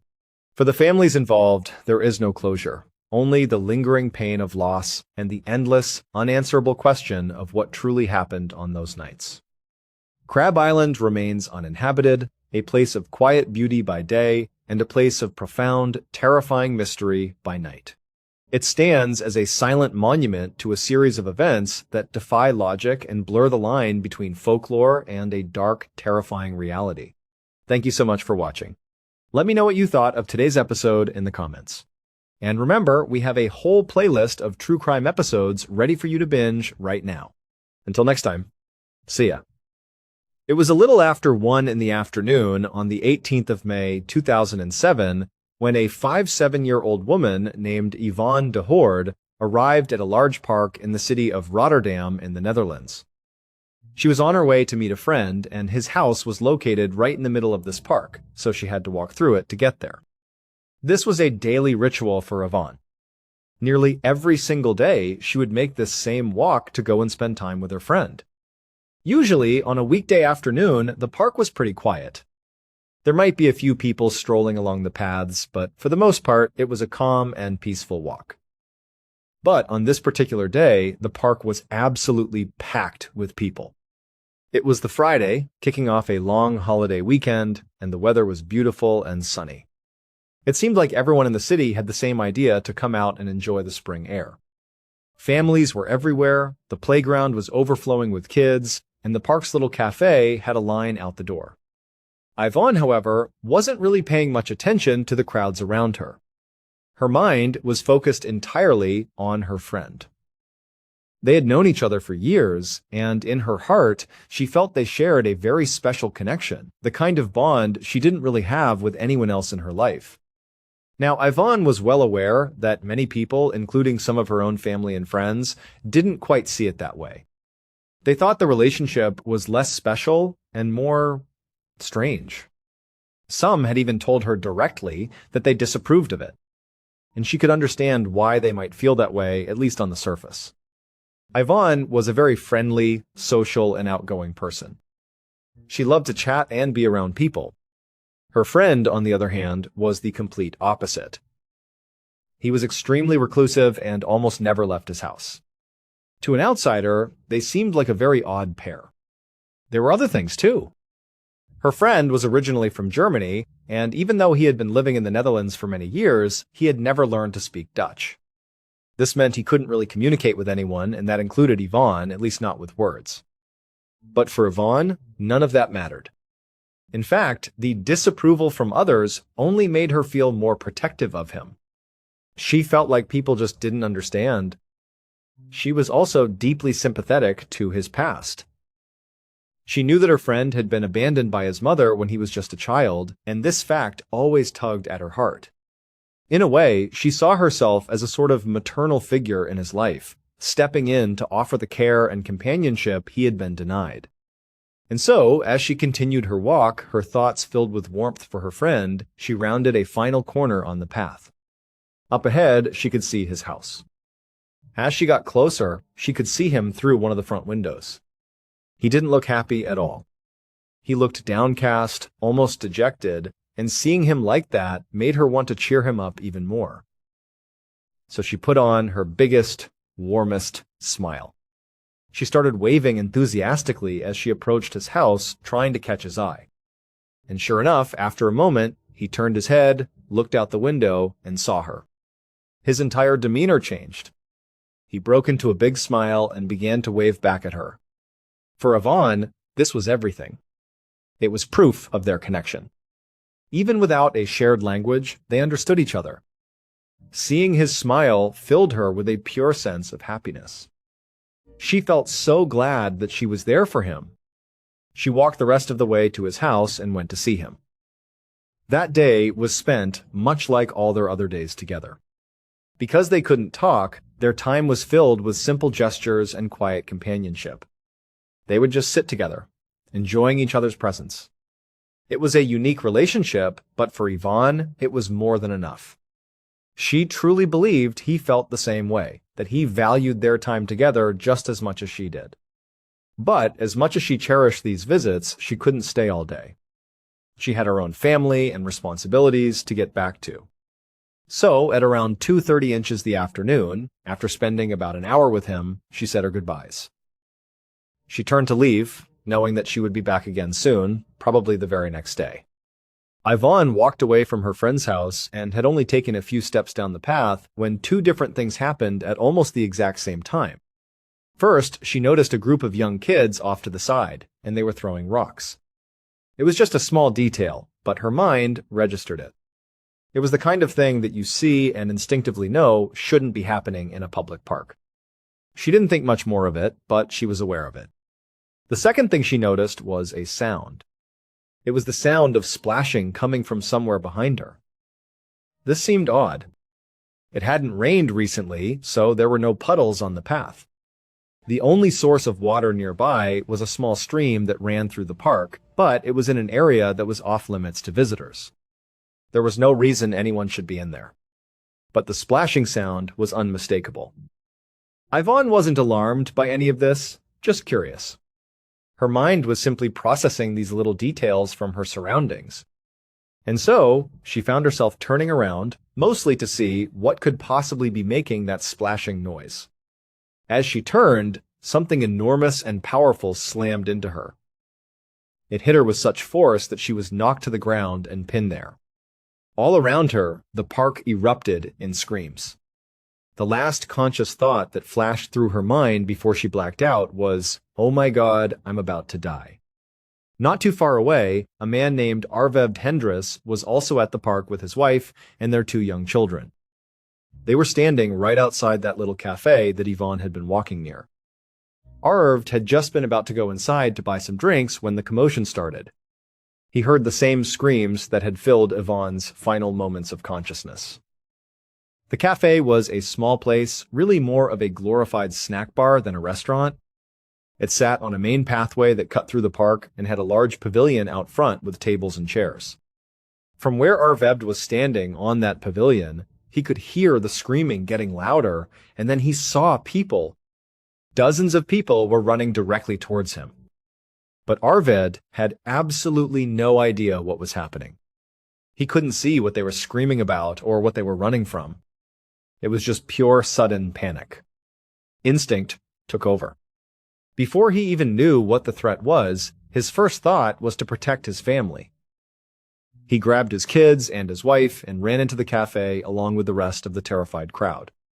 The inside of the cafe felt a bit like a small dining hall, with large communal tables filling the space. It wasn't built to hold this many people at once. As everyone rushed inside, the room quickly descended into chaos. A few people had the presence of mind to try and barricade the entrance. The front door brothers were made of glass and wouldn't offer much protection, but they did their best, shoving tables and chairs against them to block whatever was outside. After this initial rush, a strange and tense calm fell over the room. The air was still buzzing with fear, but the immediate crisis seemed to have passed. Arved, like most of the other people crammed inside, was still completely in the dark. They had all just reacted to the panic of the crowd, assuming there must have been a very real danger outside. Now, in this weird lull, everyone was looking around at each other, wondering what was going on. Were they safe now? Or had they overreacted? As they all stood there in suspense, the glass of the front doors suddenly shattered. The sound sent a fresh wave of terror through the cafe.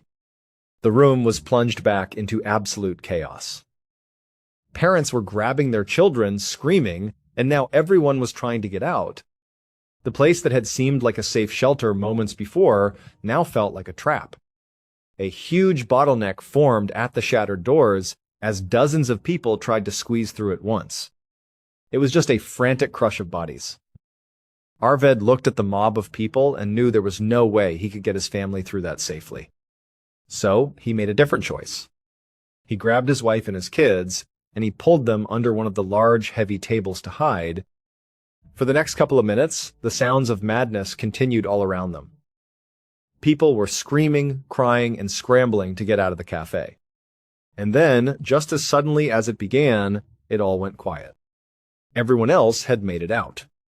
It was just Arved and his family huddled together under the table, listening to the silence. For a brief moment, Arved felt a sense of relief.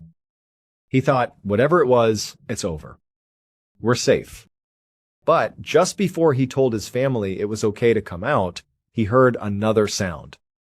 It was the sound of more glass breaking. And then he heard loud, heavy, stomping sounds. Something huge was making its way through the broken front doors and into the cafe. Arved peered out from under the table, and in that moment, when he saw what had entered the cafe, he finally understood why everyone had been running. He also realized that he and his family were now trapped. It would turn out that all the people in Yvonne's life who had frowned upon her special friendship had been right to be concerned. Because although Yvonne loved her friend and their daily routine, her friend did not feel the same way at all. Every day, when Yvonne would visit, she would sit with her friend and keep him company, and she would smile at him. And in her mind, when her friend smiled back, it was a sign of their mutual affection. It was the foundation of their bond. What Yvonne never knew was that her friend absolutely hated it. For him, her smile was not a friendly gesture. On that particular Friday afternoon, her friend was already in a very bad mood. The park surrounding his home was far more crowded and noisy than usual. And those kids that Yvonne had briefly noticed, the ones throwing rocks, they had been doing it for a while. Some of those rocks had been hitting his house, and the repeated thuds were making him more and more agitated. And then, through all of this, Yvonne had been there, smiling at him over and over again. She thought she was being comforting, but her actions were just adding fuel to the fire. Her constant smiling sent him right over the edge. So, when Yvonne finally got up and walked away, you might think her friend would have felt a sense of relief. One of the sources of his agitation was finally gone. But he knew she wasn't leaving for good. She would just come back tomorrow and the day after that, like she always did, with that same infuriating smile. He just couldn't take it anymore. So, he snapped. He stormed out of his house, splashing through that off-limit stream to get across the park to where Yvonne was walking away. And just before he reached her, she turned around and saw him. This time, he smiled at her before she could smile at him. And for the very first time, she didn't smile back. Instead, her face was filled with terror. And that was because Yvonne's friend was a 400-pound silverback gorilla named Bocado. And the park he lived in was a zoo. To silverback gorillas, baring your teeth in what humans call a smile is not a sign of friendship. It is a sign of aggression, a threat, a display of hostility. So, from Bocado's point of view, it's very likely that for years, almost every single day, Yvonne had been coming to his enclosure to threaten him. And when he smiled back, showing his own teeth, he was threatening her right back, hoping she would finally get the message and leave him alone. But it never worked. She always came back. Eventually, it all just became too much for him to handle. Luckily, despite the rampage, Bocado didn't seriously harm anyone else. He bit Yvonne over 100 times and broke multiple of her bones, but somehow she did survive the attack. No other zoo guests were injured, including Arved and his family. They were trapped in that cafe while Bocado walked around inside, but for whatever reason, the gorilla never attacked them. After some time, Arved and his family were able to make a run for it and get to safety.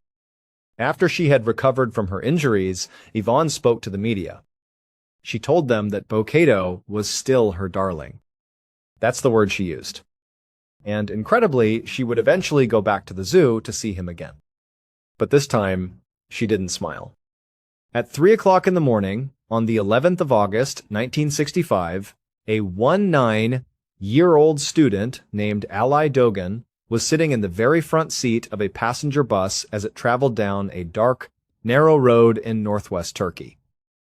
Ally and the 50 or so other passengers were making the journey from the city of Ankara to Istanbul, the largest city in the country. They were about 3 hours into what was supposed to be a 5-hour trip. To pass the time, Ally had been talking quietly with the man sitting next to him. The man was a lieutenant in the Air Force. The lieutenant told Ally that he wasn't even supposed to be on this bus. Originally, he had a plane ticket to fly to Istanbul, but he had missed his flight. And so, here he was. But the lieutenant wasn't upset about it. He told Ally that he was actually really enjoying the bus ride. He had never been on a long-distance bus trip before, and he thought it was a neat experience. Most importantly, he had managed to get a seat in the very front row, right behind the huge front window of the bus.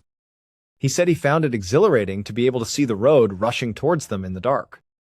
Ally felt the exact same way. In fact, when he had first boarded the bus, someone else had been sitting in his seat next to the lieutenant. Ally had specifically asked that passenger if they would be willing to switch spots with him because he wanted that incredible view too. So he and the lieutenant had quickly bonded over their shared excitement for their front row seats. They spoke in hushed voices because nearly everyone else on the bus was fast asleep around them.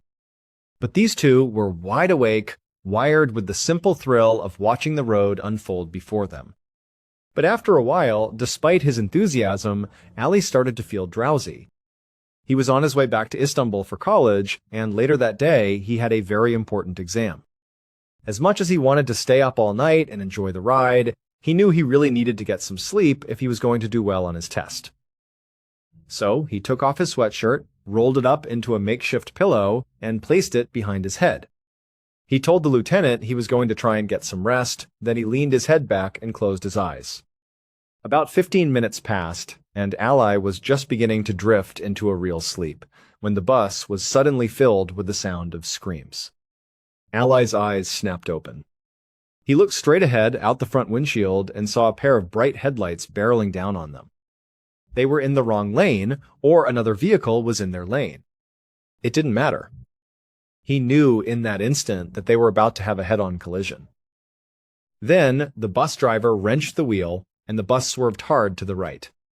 Ally grabbed onto the partition in front of him to keep from being thrown out of his seat. He braced himself for the impact he knew was coming. But at the very last second, instead of smashing into the other vehicle, the bus veered completely off the road. It went crashing down into a deep ditch that ran alongside the road. The bus lurched violently before the driver managed to slam on the brakes and bring it to a stop. For a second, there was silence. Ally looked around. Everyone was shaken up, but it seemed they were okay. He felt a huge wave of relief wash over him. They had avoided what would have been a catastrophic crash. But that feeling of relief didn't last long. Ally quickly realized they had a new and very serious problem. The bus was starting to fill with thick smoke. Because they were sitting at the very front, Ally and the lieutenant were the closest to the main door. It was clear that they needed to evacuate immediately. It looked like the crash had started some kind of fire. The two men stood up. The bus was tilted at a strange angle from where it had landed in the ditch. They made their way to the front and looked out through the now cracked front windshield. Out in the darkness, they could see a huge truck that was also in the ditch just ahead of them. That must have been the vehicle they had nearly hit. It seemed they had collided with it after all, just not head-on. It was a dangerous situation. There was clearly a fire somewhere, and they had to get everyone off the bus as fast as possible. Ally and the lieutenant got to the door and tried to open it, but the frame of the bus had been warped in the crash, and the door was jammed shut.